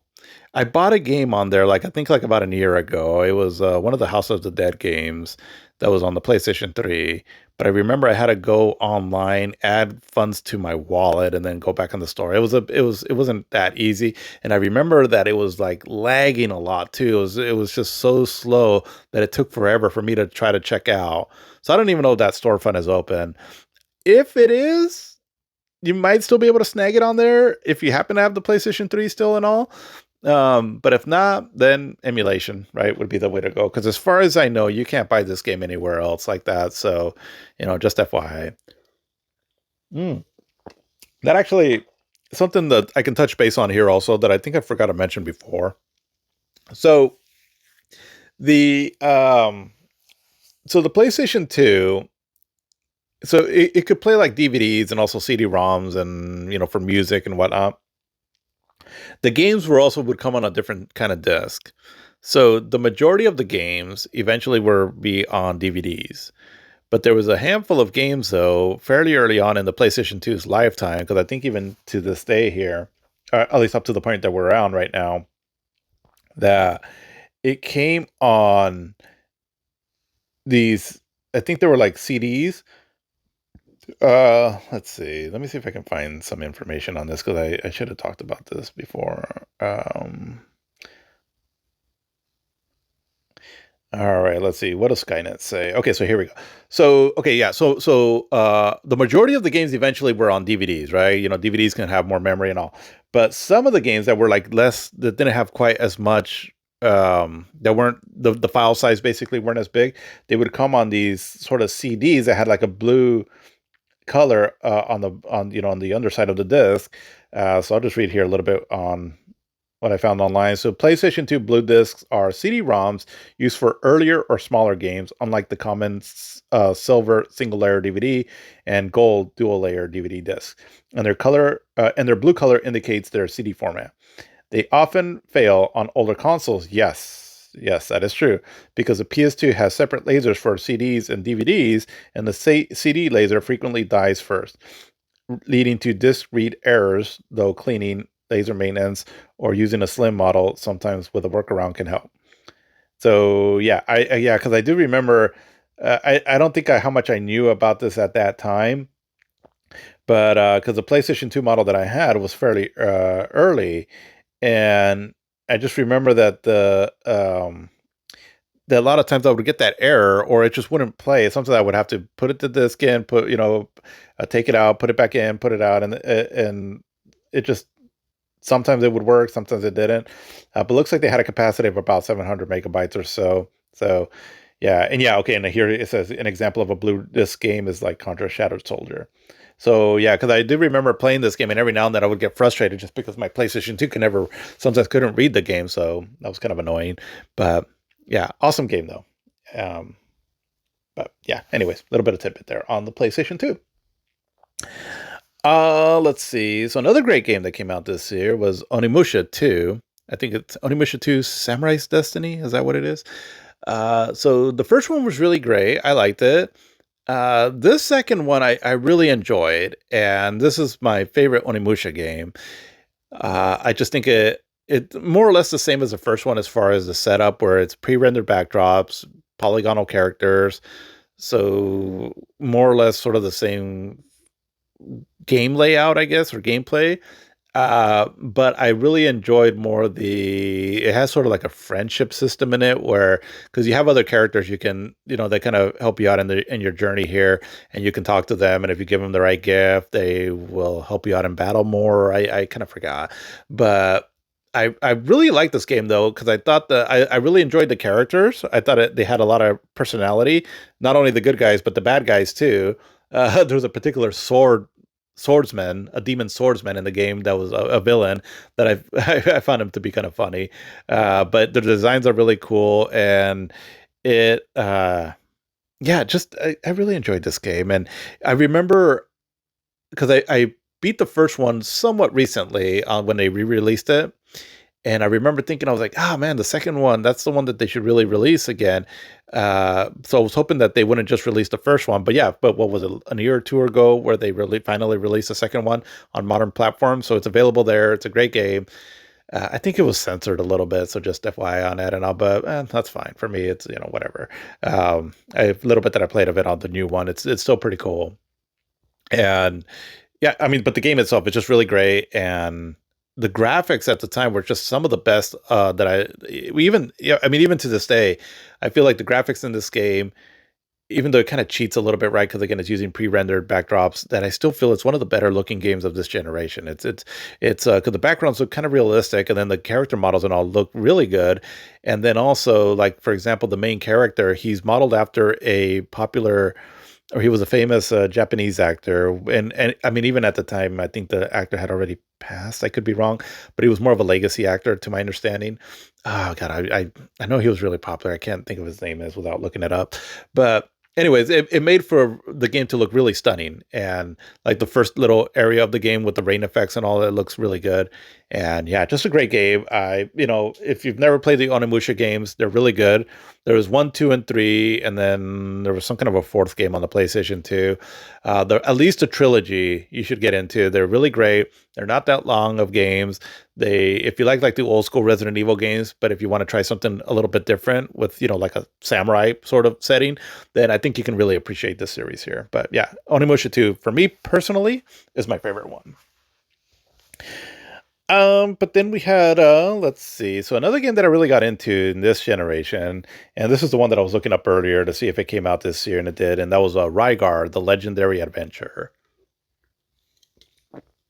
So Rygar was originally a game in the arcades back in the day, and then eventually came out for the Nintendo Entertainment System. So you control this kind of warrior guy with like a disc armor weapon, which was kind of unique back then in the day. So sort of a game that came out on the Nintendo, and as far as I know, I don't know if it came out if there's any other kind of game that came out in this series. Maybe for the handheld, I don't quite know. But as far as I know, that was like the only other Rygar game that came out. So the arcade one and then the NES one. So Tecmo came out with this game here. So I was like, oh, cool, a game from back in the day. And this game is really good. It's a like an action adventure game, and the way it uses the disc armor was really cool. As you kind of use it almost like well, you get different variations of it, right? But your main baseline attack when you start off is you kind of use it like a whip. So I remember thinking that this style could really work well in a Castlevania game.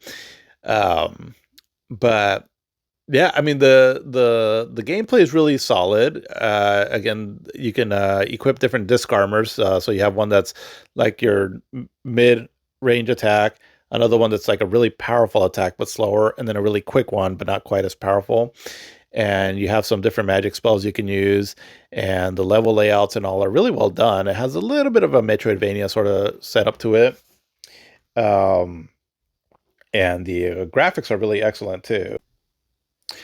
But some things that made this game memorable too was its Greek mythology setting, which I thought was really cool, and give us a bit of a taste of what we would get with, another particular series that would come out, not too much, not too long later. Um, and also the destructible environments. Well, up to a certain point, but there's like one particular area in the game where you can destroy a lot of the environment, and I thought that was just really cool, and all running at 60 frames per second as well too. Um, but yeah, this is another game too that I feel like it just doesn't get a whole lot of recognition.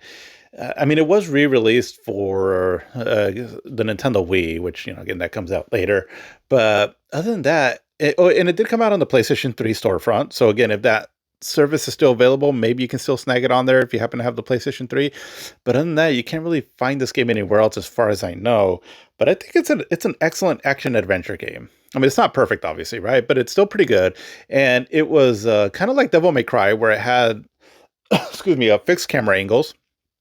It was all polygonal, right? But I mean, the camera would kind of move with you to an extent, but otherwise, it was all fixed camera angles, so made for some really cool cinematic shots sometimes in parts of the game. Like there's a cool shot of like with a sunset in the background, which kind of paid homage to the original Rygar game.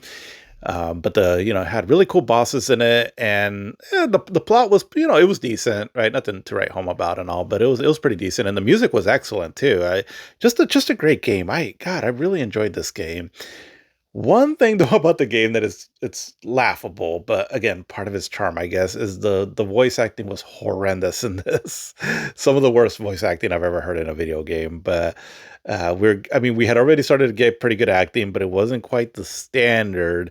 Well, I should say it was starting to become more the standard, but there was still some games, right, and all that just had really bad voice acting. I mean, literally, you can tell like there's one thing that where the voice acting is a little campy, and then another thing where you can tell that the voice acting is just not done by what seems like professionals. And I don't mean to knock this against whoever did the acting on this game and all. It just doesn't sound like it's made by professionals, right? I guess I could be maybe I'm wrong on that, but I just remember laughing the whole time when I was playing this game and just listening to the voice acting. But it has its charm, almost like the same way, like when you're playing a Resident, one of the original Resident Evil game. It's that bad for me, right? But again, kind of gives it its charm too. But awesome game though. Otherwise, though, I mean, this is a game that if you haven't played it and you want to check out some games on the PlayStation 2, definitely put this one on your radar. I feel like it's a really great game, and yeah, it's just kind of a shame, right? Again, that it's just not released out there for the modern systems. I know that they've been doing some PlayStation 2 games on the PlayStation 5 or 4 storefront. There was a really interesting video that came out, and so there was a YouTuber, Mystic Ryan. He does a lot of things on the PlayStation side, and he interviewed a CEO of a company what this company does is that they are sort of they lend their services to I don't know if it's just for Sony and all, but to port or emulate games like older games onto modern consoles. And so he was talking about all the things that they have to go through, right, to try to get a game onto one of these modern consoles, and it's a lot. It's not as simple as like, oh, let's just grab this game, emulate it, and put it on the system.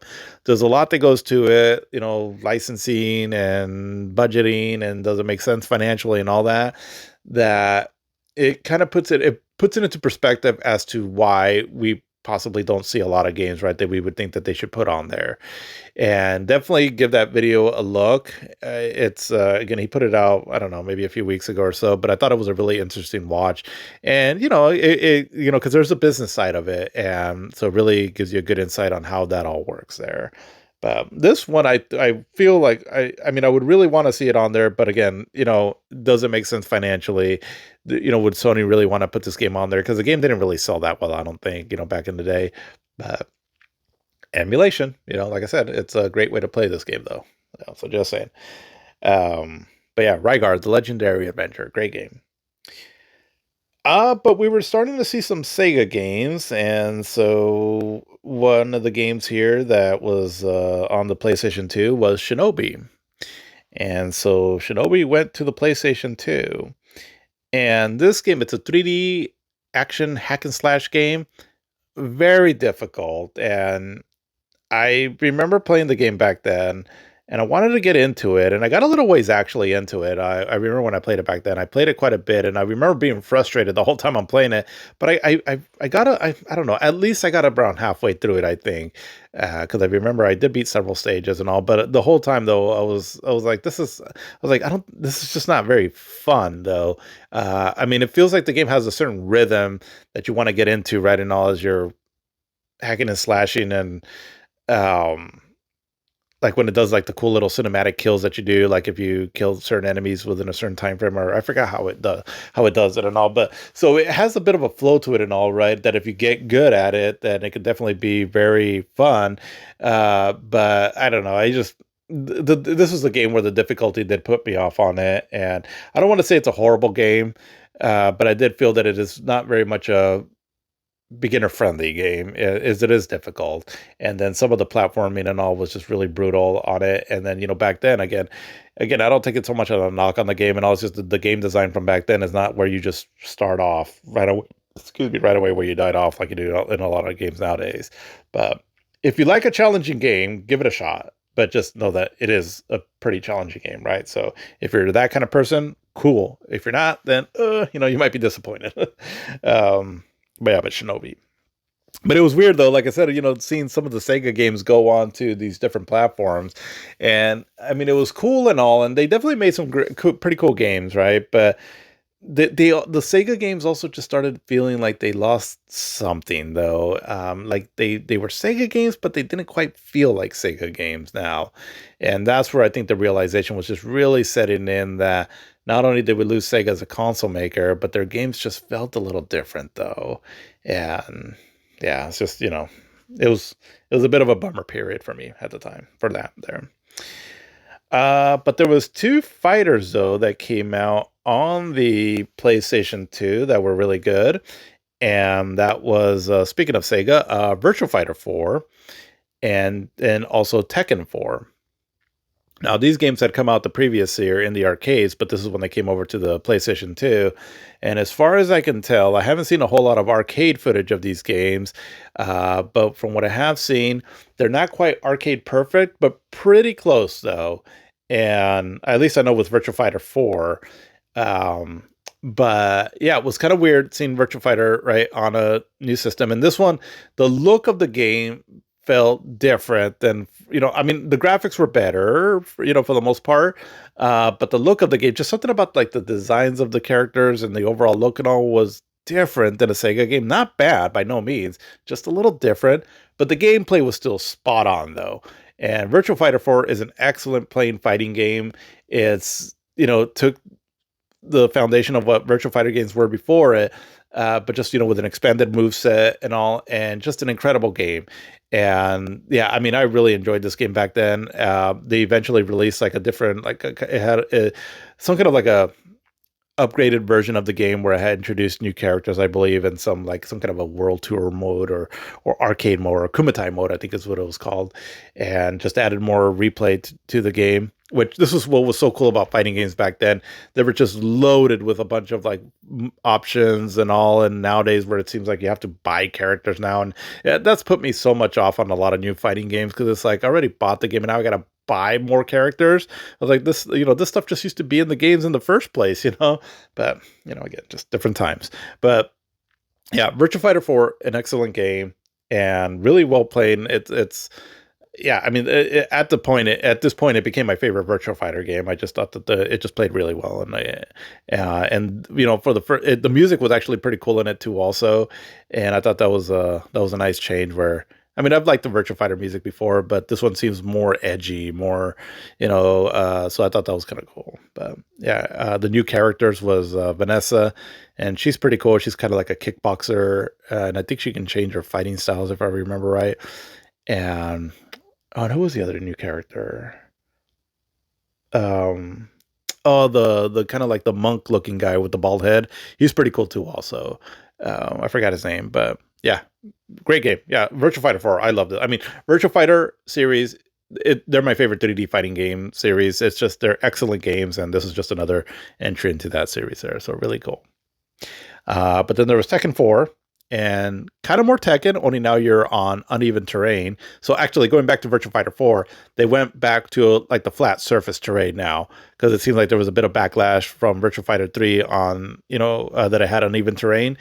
Part 4 went back to just a flat surface. It has some walls in some areas, but yeah, but other than that though, no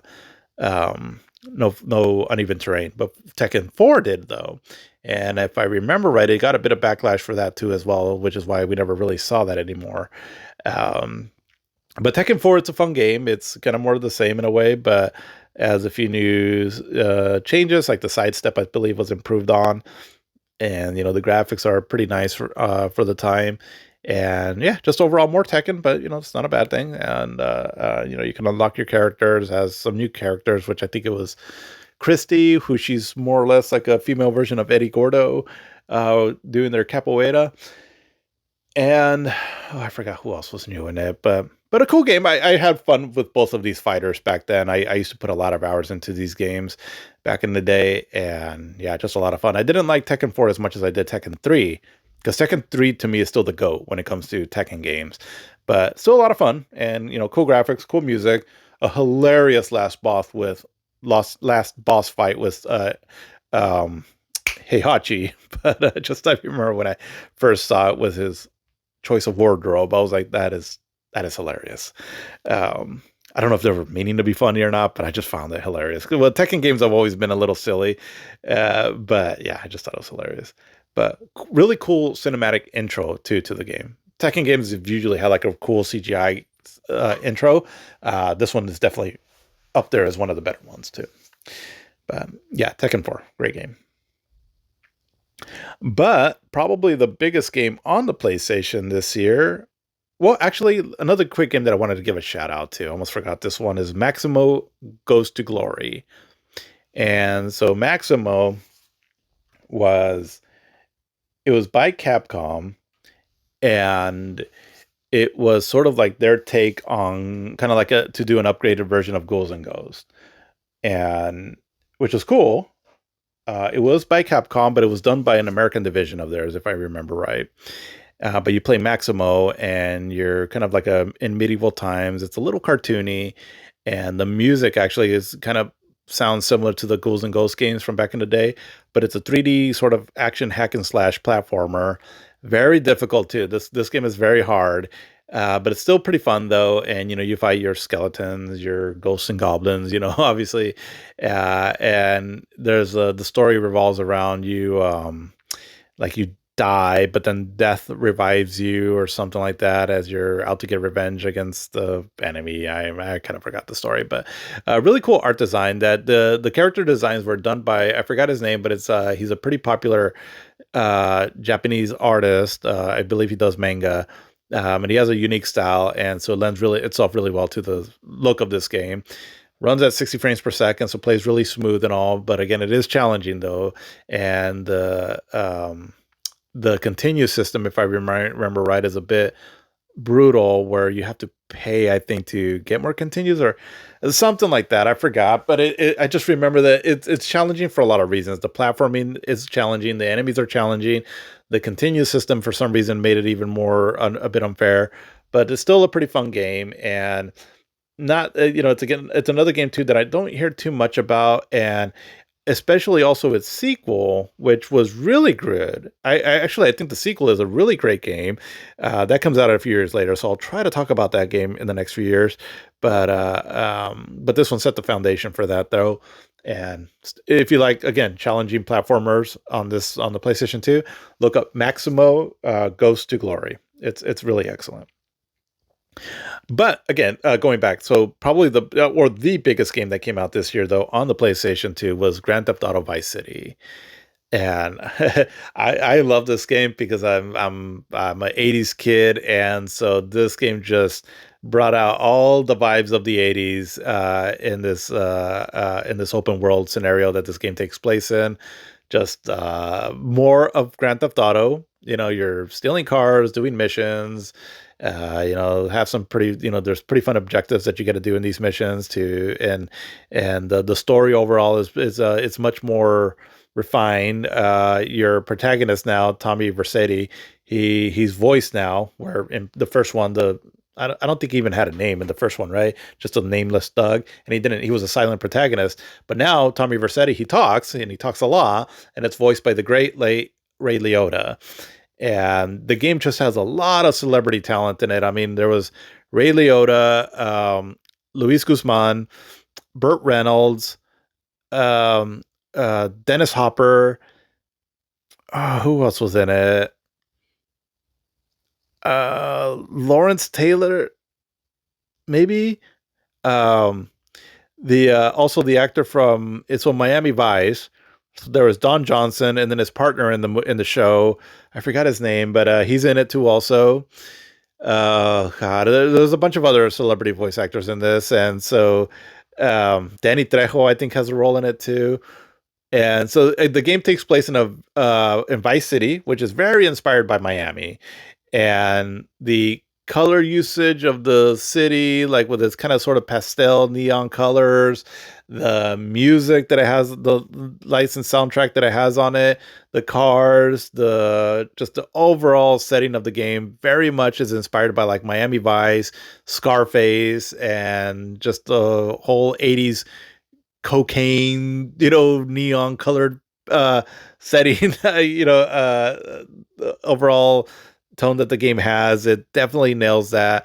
And just a fun time with this game. It improved on a few things on the gameplay on the first one. Because even though the first one was very revolutionary and it really popularized open world gaming and all, but it was clunky in some areas. Like the targeting was clunky, the shooting was a bit clunky, the camera system was a bit clunky. This one refined some things on it. It didn't quite. I mean, it was still a bit clunky, but it improved on some aspects of the first one, so it was a bit funner to play. And I really enjoyed the Miami '80s setting a lot more than the one in Part Three, which was more of, at the time, more of a modern time kind of New York sort of setting. But yeah, just kind of more of the same, but just, again, improved upon.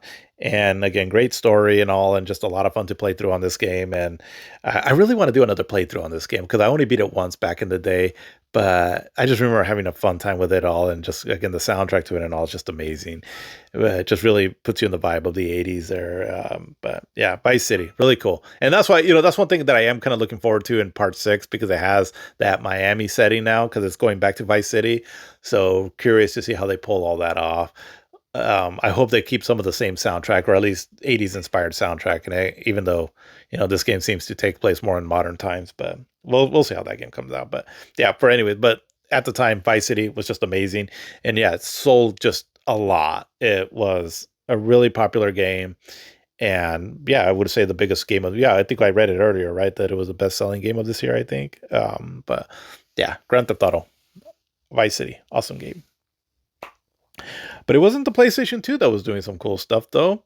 The Nintendo GameCube had a really good year.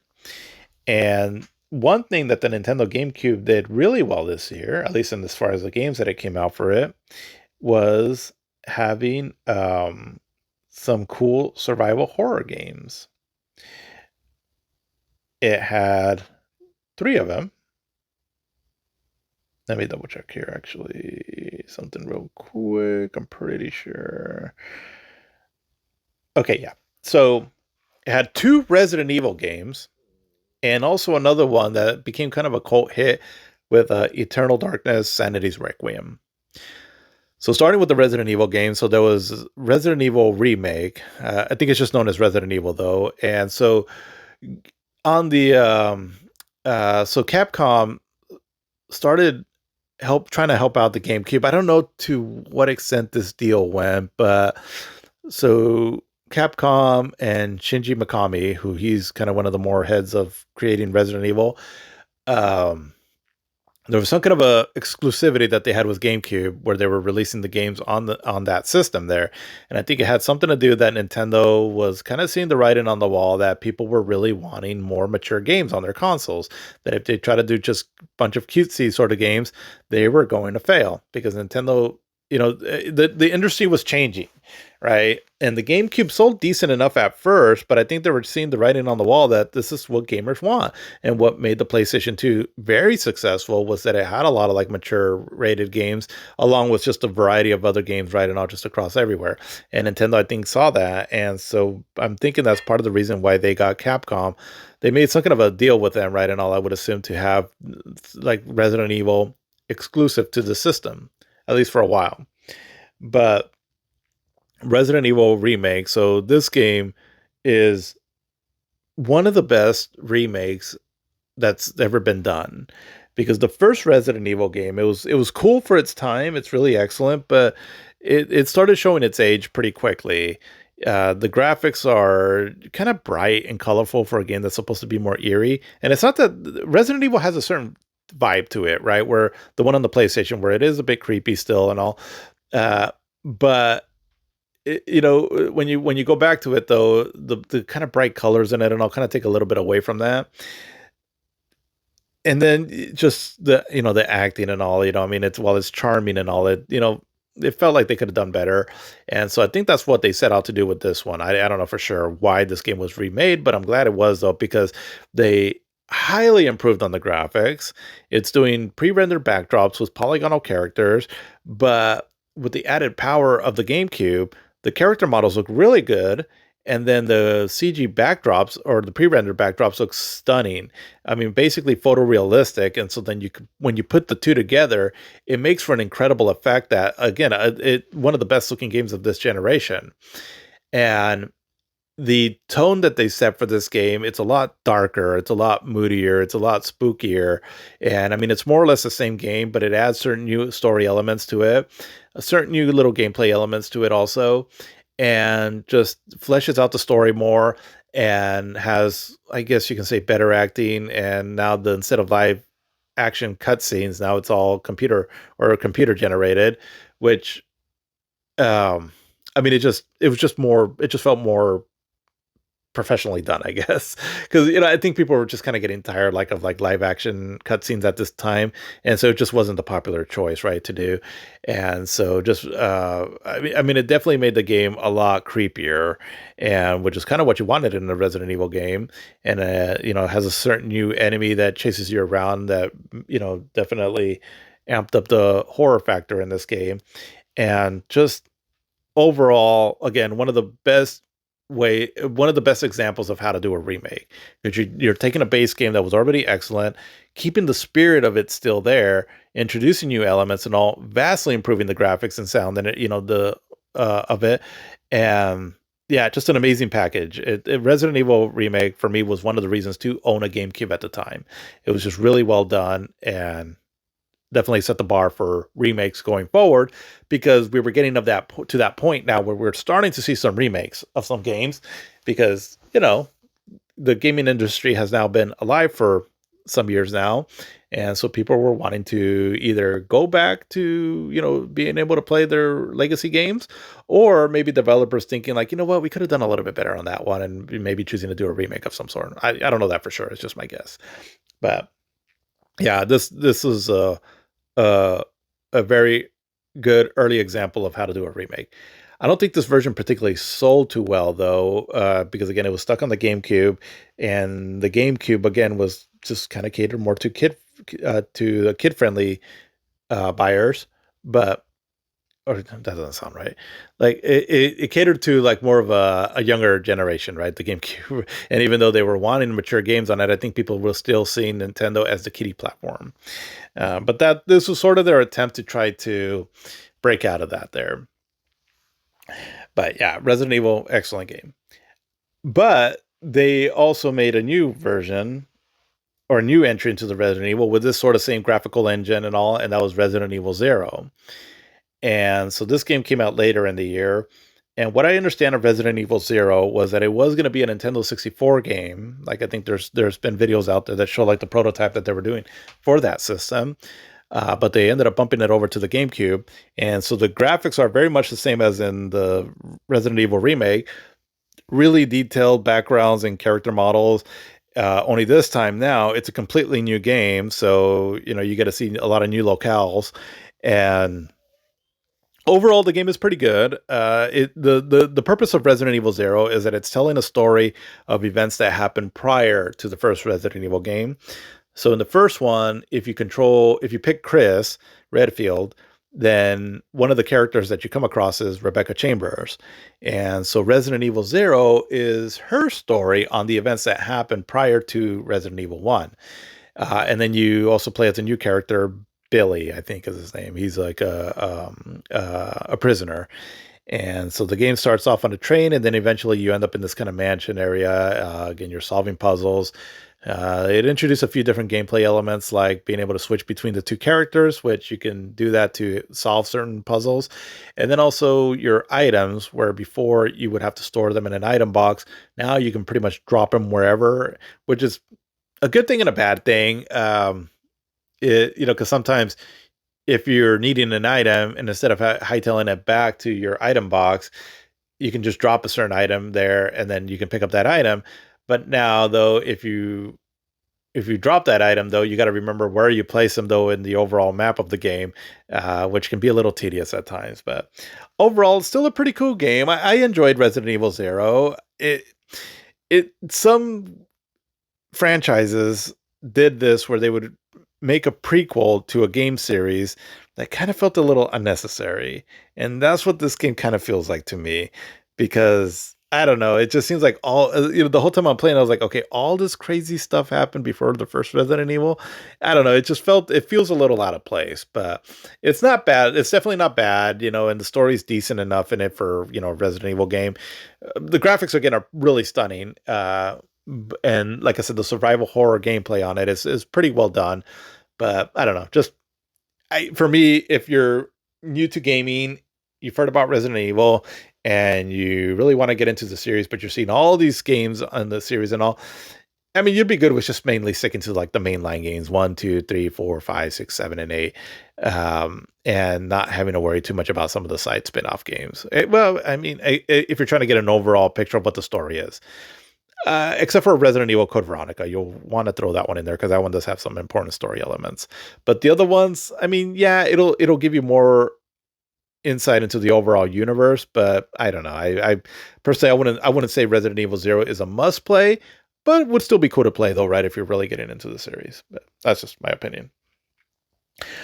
But then we had that Eternal Darkness Sanity's Requiem game, and I really enjoyed this game. It was developed by Silicon Knights.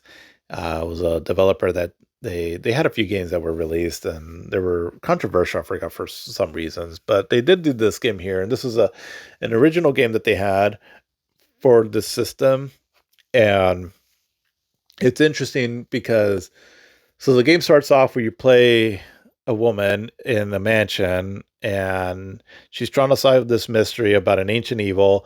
But then as you're playing the game, you end up playing scenarios where you're going back in time on the perspective of some character on their situation that they had with trying to combat this ancient evil. And so you go through a lot of different time periods on that, everywhere from like the medieval ages to the more, like 1800s, I believe. God, it's been a long time since I played this game, but um, interesting concept. Excuse me. The game plays a little bit like the Resident Evil games as far as like the controls and all, where it has I don't think it's a free roaming camera. If I remember right, I think it has like fixed camera angles, and the camera does move with you in some scenarios, but for the most part, I think it's more fixed camera angles.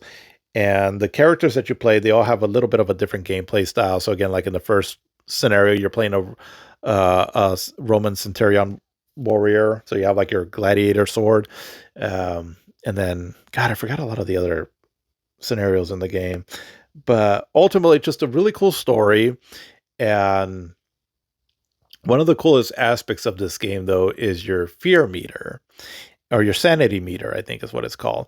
And so as you're going through the game and you're experiencing more messed up stuff going on in this world, your sanity meter goes up. And as it starts going up, I don't want to spoil too much on this game. If you've never played it or heard anything about it, I would say this: if you're listening to this and you for some reason have never heard about this game until right now, try not to Google it or anything. Just go into the game blind and just experience it for yourself. And I will just say that what happens when your sanity meter starts going up, it's pretty cool. Um, Now, I say play this and all, but the game hasn't really been readily available anywhere to play. It's stuck on the GameCube. So, again, if you're a physical video game collector and you have the GameCube and you buy an original copy of that, cool. If not, you would have to emulate it. But yeah, definitely, like I said, check this game out. It's really original and really cool. And I really wish they would re release the game. It is a really, really clever game. Really clever. Let's see. But now, but the GameCube though, right? It had some other games that were also pretty, that I felt were really good on the system, and they had a Star Fox Adventures game. So this is another game that was being worked on for the Nintendo 64, but it eventually got ported over to the GameCube, and they really ramped up the graphics on this. It's one of the more impressive games also of this generation. I probably said that a few times, but the GameCube was a powerful little machine, and like the fur textures on the characters on this game, like on Fox McCloud and some of his friends and all, looked really realistic at the time. It runs at 60 frames per second. The environments look really stunning, has like cool weather effects and all, and just a cool game. I feel like Star Fox Adventures gets a bit overlooked, and I think people might have not really liked it because it was very different. Because this game feels more like a Zelda game than instead of a shoot 'em up game, like what the previous Star Fox games have been. But again, it's going off of a setup that Rare was doing with Dinosaur Planet, I think is what the game was going to be called on the Nintendo 64. And then they introduced Star Fox characters into it. But I remember I played it back then and I got a little ways into it and I really enjoyed it. I thought it was fun. I never beat it, but I had a fun time the whole way through of what I played. And I always felt it was a bit of an underrated game on the GameCube. So definitely check out Star Fox Adventures. I feel like I think you'll enjoy it. But again, another game that I can't think of anywhere else to play outside of just having to emulate the game if if you can't find a physical copy. So so just a little side note here. So as you've been hearing me say that a lot, right? Are we seeing why emulation is important? Are we seeing why the preservation of video games is getting important if you're a fan of this hobby? A lot of these games are being lost in time, right? And so that is why I'm a proponent of that emulation is important to the preservation of video games. I mean, I still feel that if a game is available to buy and if you really want to play the game, buy it. But if it's not available, then I'm all for emulation, right? In scenarios like this, right? So anyway, just a little side thing on that there. Um, but I also did see that looks like there was Animal Crossing that came out this year too. Well, at least here in the United States, because I think it came out in Japan late last year. I don't know too much about the series. I know my niece really liked the game, but I don't know much else more about it other than that I know that it's kind of like almost like a life simulator game where you're building and creating stuff on an island. I don't know too much about it, but I know it's really popular with a lot of people, and it came out this year. And I don't know if this is the first version of this series, but yeah, I mean, I just know that it came out on the GameCube in North America at least this year. So those are some of the main games on the GameCube, but not a lot. But they were still trying to do the quality over quantity thing that they had with the Nintendo 64. So you didn't get the GameCube library isn't really big, but the games that are on there though, right, and all at least the good ones are really good though. And so just with that lineup right there, it's definitely makes the GameCube pretty popular. But then it also had, one of its big IPs, Mario. It had its game that came out this year, at least in North America, for Super Mario Sunshine. And Super Mario Sunshine is known to be a bit of a black sheep when it comes to the 3D Mario games. When I played it back then, I bought the game Super Mario Sunshine when it came out, and I liked it, but I had a hard time with it, and I wasn't completely getting into it. And even up to this point, because like with Super Mario 64, I hadn't really gotten into the game at that point yet. And then Super Mario Sunshine, I was like, I don't know if I'm feeling these 3D Mario games. That was my impression at the time. I was like, if I'm going to play a Mario game, I kind of want it more in 2D. But it was still pretty fun. The visual aesthetics of the game is really nice to look at. There was like a lot of games during this generation that focused on a lot on a water theme. So there was Final Fantasy X, for example, Super Mario Sunshine, and then eventually the Wind Waker, I'll talk about a little bit about that later. And for some reason, there was just a lot of focus on water-based games. I think I saw a documentary on this once that had something to do with like programmers could now do cool water effects. So it was almost like they were flexing, right? Like, hey, look what we can do. And it was. I mean, the water effects in Super Mario Sunshine are really outstanding. I mean, it looks amazing because it looks kind of real, but also kind of stylized. And it fits the theme of the game really well. And then the water effects as you're using your water backpack thingamajigger, it's all really cool. And so, but that was kind of part of the issue with the game, though, for me personally, is that the implementation of the water pack or whatever it's called, oh, it even talks. What the hell's the name of that water pack thing? Whatever it's called. But it's, I mean, it adds some cool new gameplay elements to it, but sometimes it can be a bit frustrating to use. And I remember I was fighting this one boss, and I eventually beat him, but I just remember being frustrated with it the whole time, where you're fighting that piranha plant, and it's kind of hovering over a city. And I remember just trying to aim a shot at it, and all with, with your water jetpack or water pack thing. I forgot how it plays out, but I just remember being frustrated the whole time. Where I was like, "This game is not fun," you know. But then I do like a platforming segment. I was like, "Oh, it is actually fun." So I had a bit of a back and forth with this game. Is like, do I like it? Do I not like it? After, I mean, I collected several of this sunshines in it, but then there was a point in the game though where I want to say I got, you're going to hear me say this a lot, where I got halfway through a game or so, and for one reason or another, I put it down. And I remember with this, when I put it down, just because I was like, I was having fun with it, but I was also getting frustrated. And I was like, it's just, I don't know, this game's just not for me. But I would want to go back and revisit the game, though, now with a more, mature mindset, I guess. Because every now and then I'll play a game that I put off years ago, and then as I'm older, it's like, maybe I should give this game a chance again, and then I end up really liking it. So maybe I'll do that with Super Mario Sunshine. But at the time, I wasn't too impressed with it, with its gameplay. But I really liked the aesthetics of the game, though, right? I mean, I thought it looked really gorgeous. And the story to it is, it's kind of silly and all, it's typical Mario stuff and all. But I did like how it was they were trying to change the theme of the game and all, right? Instead of just being, in the Mushroom Kingdom and all, now you're on this tropical island and all. I thought that was kind of cool. But yeah, Super Mario Sunshine, though.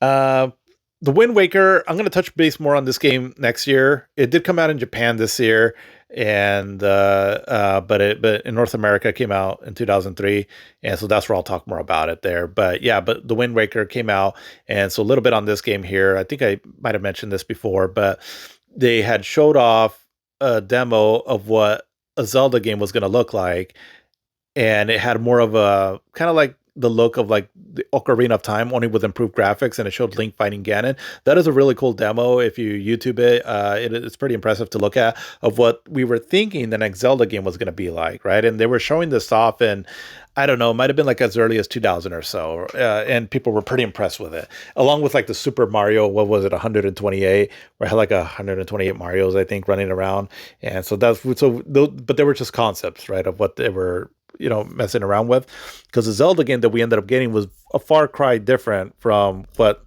that demo showed, because this Zelda ended up being a much more cartoony looking Zelda. Looks almost like a like a like a Fisher Price almost like look to it, and it put a lot of people off. It's a very, for me to say that this version of Zelda was hated was an understatement. People were furious at this new look of Zelda that it was going for. And I mean, literally, it looked like a preschool kids' toys sort of setup of the look of the characters. Link looked not only cartoony, but just very kiddie-like. And it threw a lot of people off. I know, even for me personally, I mean, I'm not too, at the time, I wasn't too passionate for Zelda games, but I was like, oh, yeah, I don't know if I want that. That looks lame. And it got a lot of hate for it. And because it was using a cell shaded look that games like Jet Grind Radio were popularizing, but a little bit different, where it didn't have the hard black outlines around the characters, and so it looked very kiddie like. But when the game came out, though, it ended up getting really good reviews, and I think that's what started changing people's minds on it almost immediately. Because again, up to the release of the game, people were like, "This looks stupid. This looks for kids, and all this is going to be lame." The game came out, people started playing it. They're like, "Oh, this is actually a really good Zelda game, though. Like, it plays really well. The dungeon layouts are really good. The a world to explore and the sailing and everything is really great."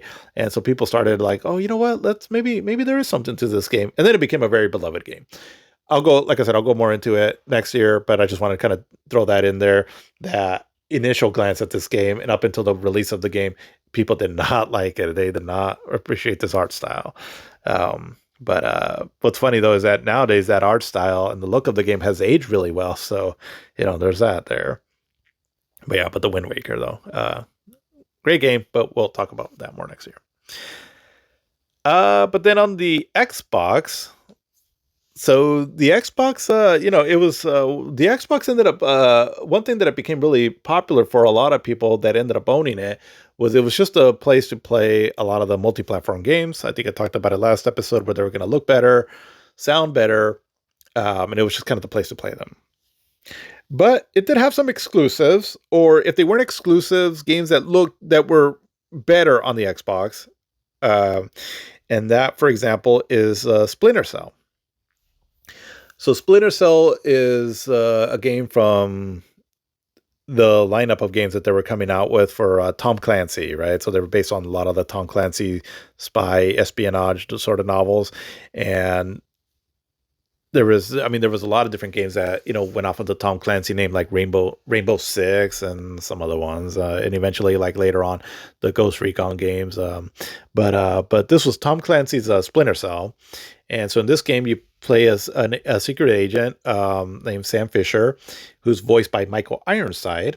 And Mr. Michael Ironside, you might know him from roles like in Total Recall, the "See you at the party, Victor," but also Starship Troopers, and he's done a lot of other works and all. He's an amazing actor, and he voices Sam Fisher, and his voice goes really well with the game too. Also, kind of like Snake in a way, but different enough, right? To he made it his own thing, and it's a stealth espionage game, but it's different though than Metal Gear, where this one definitely feels more like what we were used to in spy secret agent movies here in the United States. So things like, like some of Tom Clancy's movies here, I'm pretty sure, anyways, like the Patriot games and Clear and Present Danger. I think those are from Tom Clancy, inspired or from Tom Clancy novels, I think.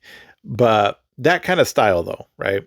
More Americanized. And it was because this game was developed by Ubisoft, or a division of theirs, and it's a pretty cool game. This first one was very difficult, also, but it was still pretty cool. And the way you can take on objectives with stealth based gameplay was pretty original.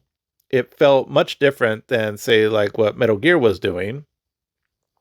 The story was pretty cool, but again, it wasn't as over the top anime kind of inspired like the way the Metal Gear games were. It felt more grounded, like where the things taking place in this game felt more real, right? As opposed to like Metal Gear where you're fighting a vampire like character, or a woman that can't get hit, things like that.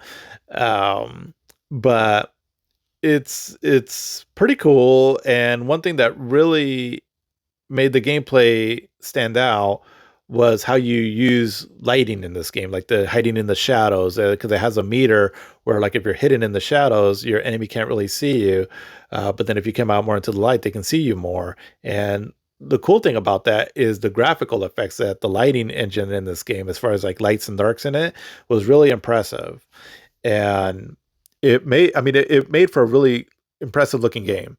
Um, so much so that when the games came out on the PlayStation 2 and the GameCube, I believe next year, you can tell that they were definitely downgraded from the Xbox version. So the Xbox version was the one to get on this, because not only did it look better, but because of the lighting system and how that played into the gameplay, it made it a better playing experience on it. At least in my opinion, from what I played of them back in the day. And so in that sense, it almost felt like a Xbox exclusive, right? Because at least I know back then that was like, oh, the Xbox is the one to get, right? Pretty impressive game. And the next two installments would only improve on this more. And I'll talk more about those in the later episodes. But this game set a pretty good framework, though, overall for this series. And this game was supposed to get some kind of a remake at some point soon. I haven't heard much more about that, but I think it's just because people have been really wanting. There's been a demand for this series to come back in some way, shape, or form. But yeah, it was a pretty cool game and a pretty cool experience on the Xbox. But then we also had The Elder Scrolls 3 Morrowind, and so this was a game that came out on the PC. The Elder Scrolls games have had some popularity to them in previous years. I think I've talked a little bit about them before. But this one, I think, was like their first main hit. And it really started introducing open world gaming also, but this time in a more fantasy RPG setting. I know Morrowind is a big fan favorite. I haven't played much of it, but what I have played, I was pretty impressed by it, because I first played Oblivion and then Skyrim. And so when I went back to this one, I was like, oh, wow, they were actually doing some pretty impressive open world style gaming way back then in 2002. for that level of like RPG, right? Where it's not just the open world, but also all the missions you can do in it, all the NPCs and the towns that populate the world and all the different areas you can explore and all. I was pretty impressed with it. I was like, wow, this is pretty cool. I was like, I'd actually be interested in really trying to get into this game. And I mean, had I played it back then, I'm sure I really would have gotten immersed by it. But I didn't give this game a chance back then, though. But yeah, but I know it's kind of a fan favorite within the Elder Scrolls community there. So I'd be curious to really try to get into this game more. But just I played like about an hour into it, and from what I've played, I have enjoyed it. Um, but yeah, Morrowind, it came out this year though. But Sega had some output on this system here, and so there was so again the bundle, the Jet Set Radio Future and Sega GT, and so that's the Xbox bundle that I got. And Jet Set Radio Future is pretty cool. It's a little bit different than the first one, where it has more a bit more. It's a bit more open worldish, um, and there was something about it. I can't quite remember what, but there was something about it though that I remember thinking I don't quite like it as much as the first Jet Grind Radio game, but it was still pretty cool. The soundtrack was really impressive in it still also, and it was it was a cool packing title, I guess, right? Enough for this bundle that Sega had with the Xbox, and runs at 60 frames per second, so it looks really good. I mean, the cel shaded graphics on this is really impressive. And now it's been a really game in high demand on the original Xbox because it's one of the few games on there that never really got ported anywhere else. And luckily, though, when it comes to emulation, the Xbox is hard to emulate. It's still not perfect, and a lot of it just has to do, I'm assuming, just the time and resources that the developers have. I'm not 100% sure, but this is one game though that can be emulated fairly well though if you have a powerful enough PC or handheld device. As I've been able to play it on the Xbox Rally, Xbox, no, not the Xbox. Oh my god, what am I thinking? The ROG Ally, um, and it plays pretty well from what I played on there. So I was kind of excited that I have a way to play that game now because yeah, Jet Set Radio Future is another game that's otherwise would have been lost to time. Yeah, but a pretty good game overall. And Sega GT, it's cool. I like the game, but it's a racing simulator, which aren't my more preferred games to play. But it was cool though. Um, I'm trying to remember. Actually, there's not a whole lot that I can remember from this game here, but from what I recall, though, I mean, it was a decent enough racer. Um, And I'm actually looking up something right now. Let's see, trying to double check something. Okay, here we go. So another game that also came out on the Xbox from Sega, it was Shenmue 2. So Shenmue 2 came out on the Dreamcast in 2001, and I think I touched base a bit on that last episode, but it came out on the Xbox on October 29th of 2002. And so that was, I remember getting that version, and that one was in English, and also was cool to experience that game also in that way. And overall, it's a pretty good port. It has some new graphical effects, although I do think that the bloom lighting on it is a little overdone on this one. But other than that, though, it's Shenmue 2 in English, and so that was worth getting for that if you were a fan of the original Shenmue games. But yeah, it came out this year, or yeah, in 2002. And then Panzer Dragoon Orta. So let's see. I'll go ahead and talk about it here in case I forget for next episode. Because again, from what I saw, it came out really late in 2003 in Japan and really early in 2003 in North America. But Panzer Dragoon Orta. So it continues on from the Panzer Dragoon games. Only this time it's going away from the RPG that Panzer Dragoon Saga did, and more into the on-rail shooters that the first two games were. And really, this is a game where it really showed off what the Xbox can do. It's a really impressive looking game.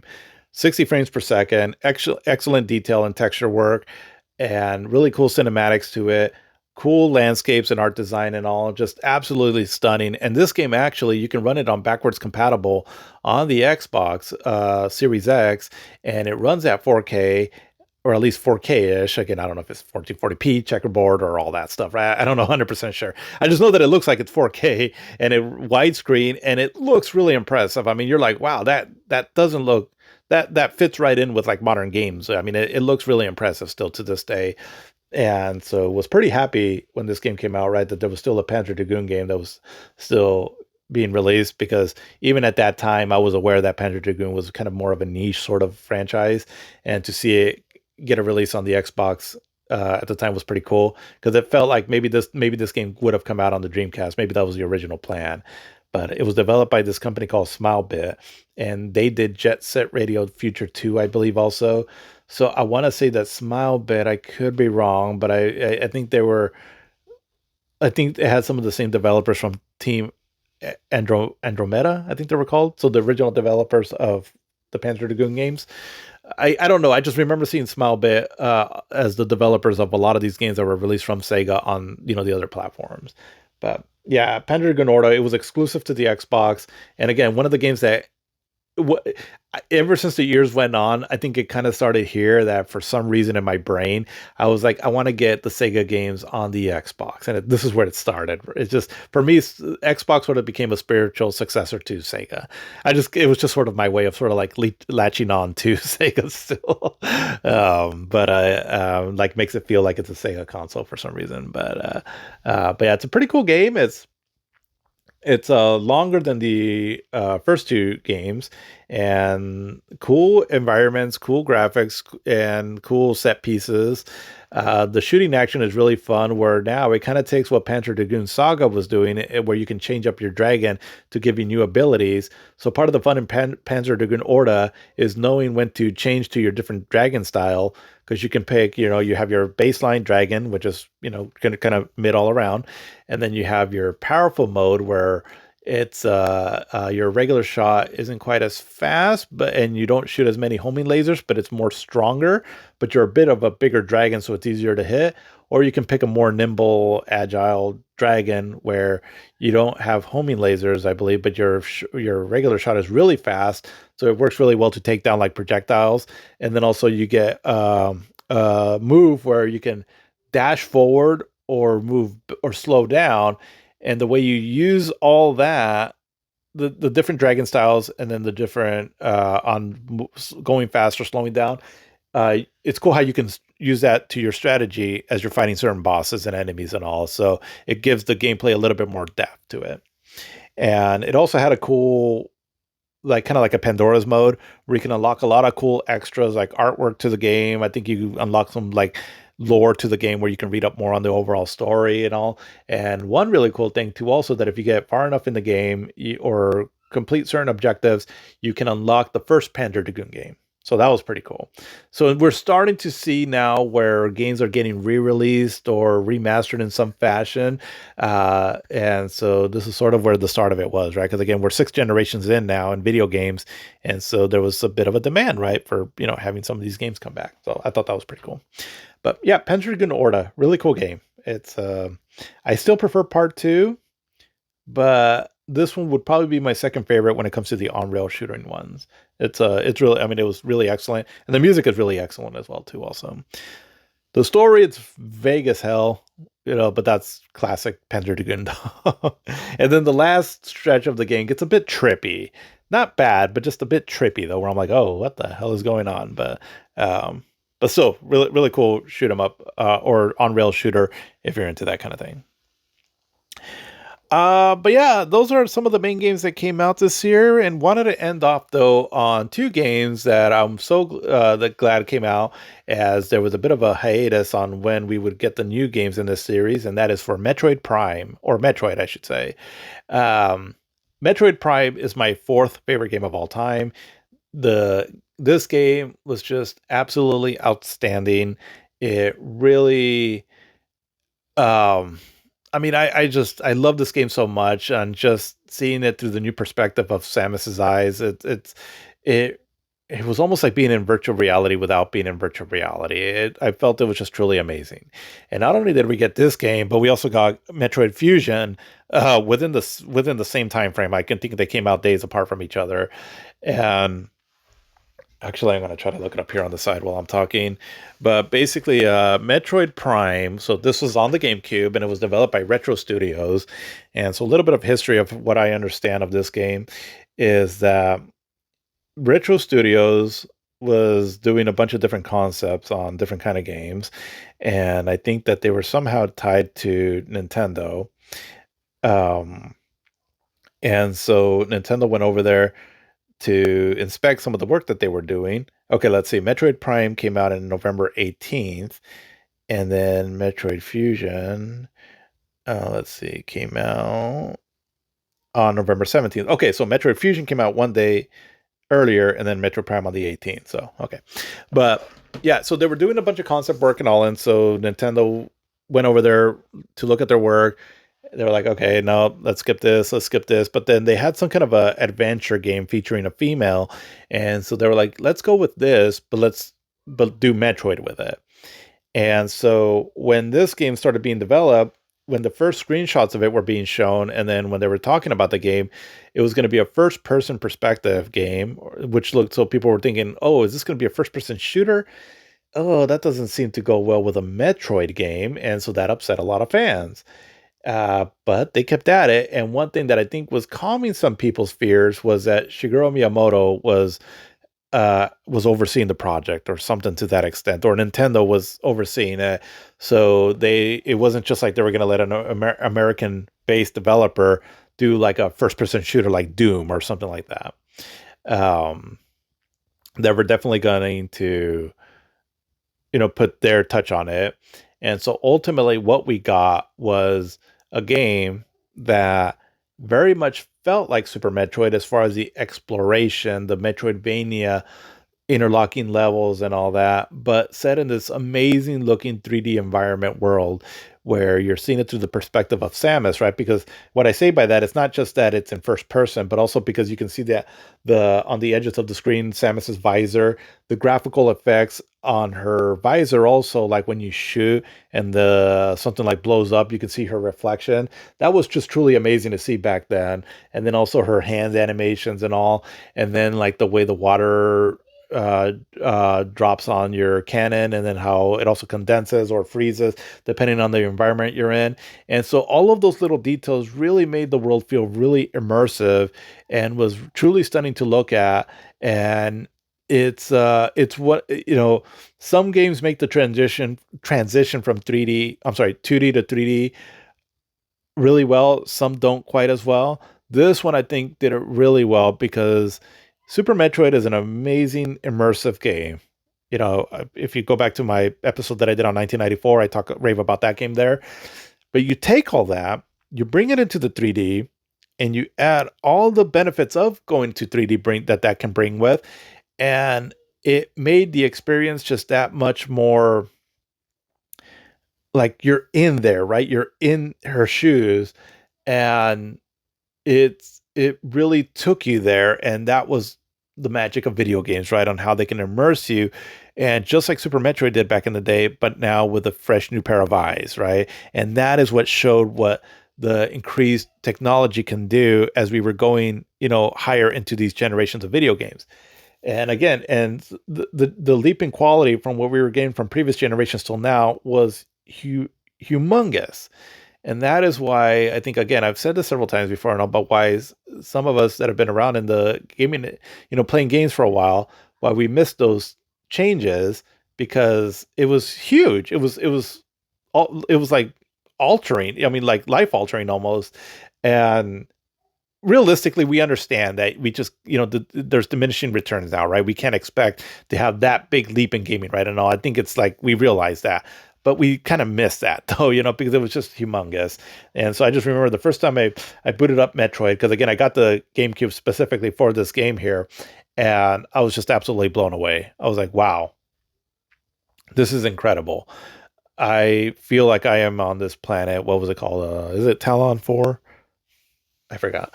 Um, and then the first intro of the game, right, where you're on the spaceship, and then you fight that queen parasite thing, you escape, and then you meet Ridley there. Just awesome. And then the music was very much reminiscent to like the Super Metroid one, just incredibly beautiful, kind of haunting in a way. Definitely kept that sort of isolated, atmospheric vibe of the games. Only increased a lot more because of the added technology of what you can do in a 3D environment. And just I just, there's been some moments in video games that I've played where, again, it's not just the gameplay for me and all, although that is the most important thing, but also too, just when you experience something, it looks so beautiful and all that. I'm just stopping and glancing around. I remember when I first landed on the planet, Talon 4, I think is what it's called, right? And you're looking up, you've seen the rain, and it kind of falls down on her visor, and then the subtle music that plays in the background, which is like a remix of the original Metroid tune, and just kind of looking around, right, and saying like, oh my god, I can go into all these areas and explore. And you just had this sense of like almost like a warm comfort, as you are being able to be transported to this magical new world. And it is just the magic of video games there that for me has always been my favorite hobby because of moments like that. I can't express you like how much I was just floored by what I was seeing at that time. And it's an experience that has never left me to this day, because Metroid Prime graphically is still it was one of the most impressive looking games of this generation. So many GameCube games I've said that about. And like I said, the GameCube was a truly powerful little piece of machinery, but that specific moment right there looks so amazing. And when I played the remastered version years later, it was pretty cool still to see. And obviously it looks better and all that, but it didn't quite capture it and all, just because again, we had already been used to like really impressive looking graphics, right? By the time the remaster came out, and no shame on that game there. Like I said, I'm glad that they did that version. It looks really stunning. But at the moment, at that time, to see something like that in that high fidelity graphics, at least what we were used to at the time, just was life altering. And yeah, it's a moment I'll never forget. And yeah, one of the best experience ever in video games. Um, but yeah, but that's what I got for this episode here for 2002. Hope you enjoyed that little segment there of a look back at this. Not, I mean, I think 2002 goes down. It's not one of the better years in gaming, but definitely not a bad one. I mean, there's a lot of great stuff that came out this year. And I mean, definitely some big releases, right? So, like, again, Metroid Prime, Grand Theft Auto Vice City, Kingdom Hearts, are some of the games that really stand out. Super Mario Sunshine and the Resident Evil games, Tony Hawk and all. Oh, and there was another game that I forgot to mention too, Medal of Honor Frontline. I'll just touch base on this game really quick. So the Medal of Honor games have come out before on the PlayStation. There was a Medal of Honor Allied Assault that came out maybe last year or this year for the PC, and then the consoles got a version of that game called Frontline, which I think it's a bit different, but kind of the same. And I mean, the first introduction to that level, which is pretty much the storm on Normandy Beach, just kind of haunting, right, and all what those soldiers went through back then. I mean, and how they were able to sort of capture that in a video game format. It was really impressive technologically, right, on what they were able to do. And just overall a pretty decent first person shooter, right, for the time.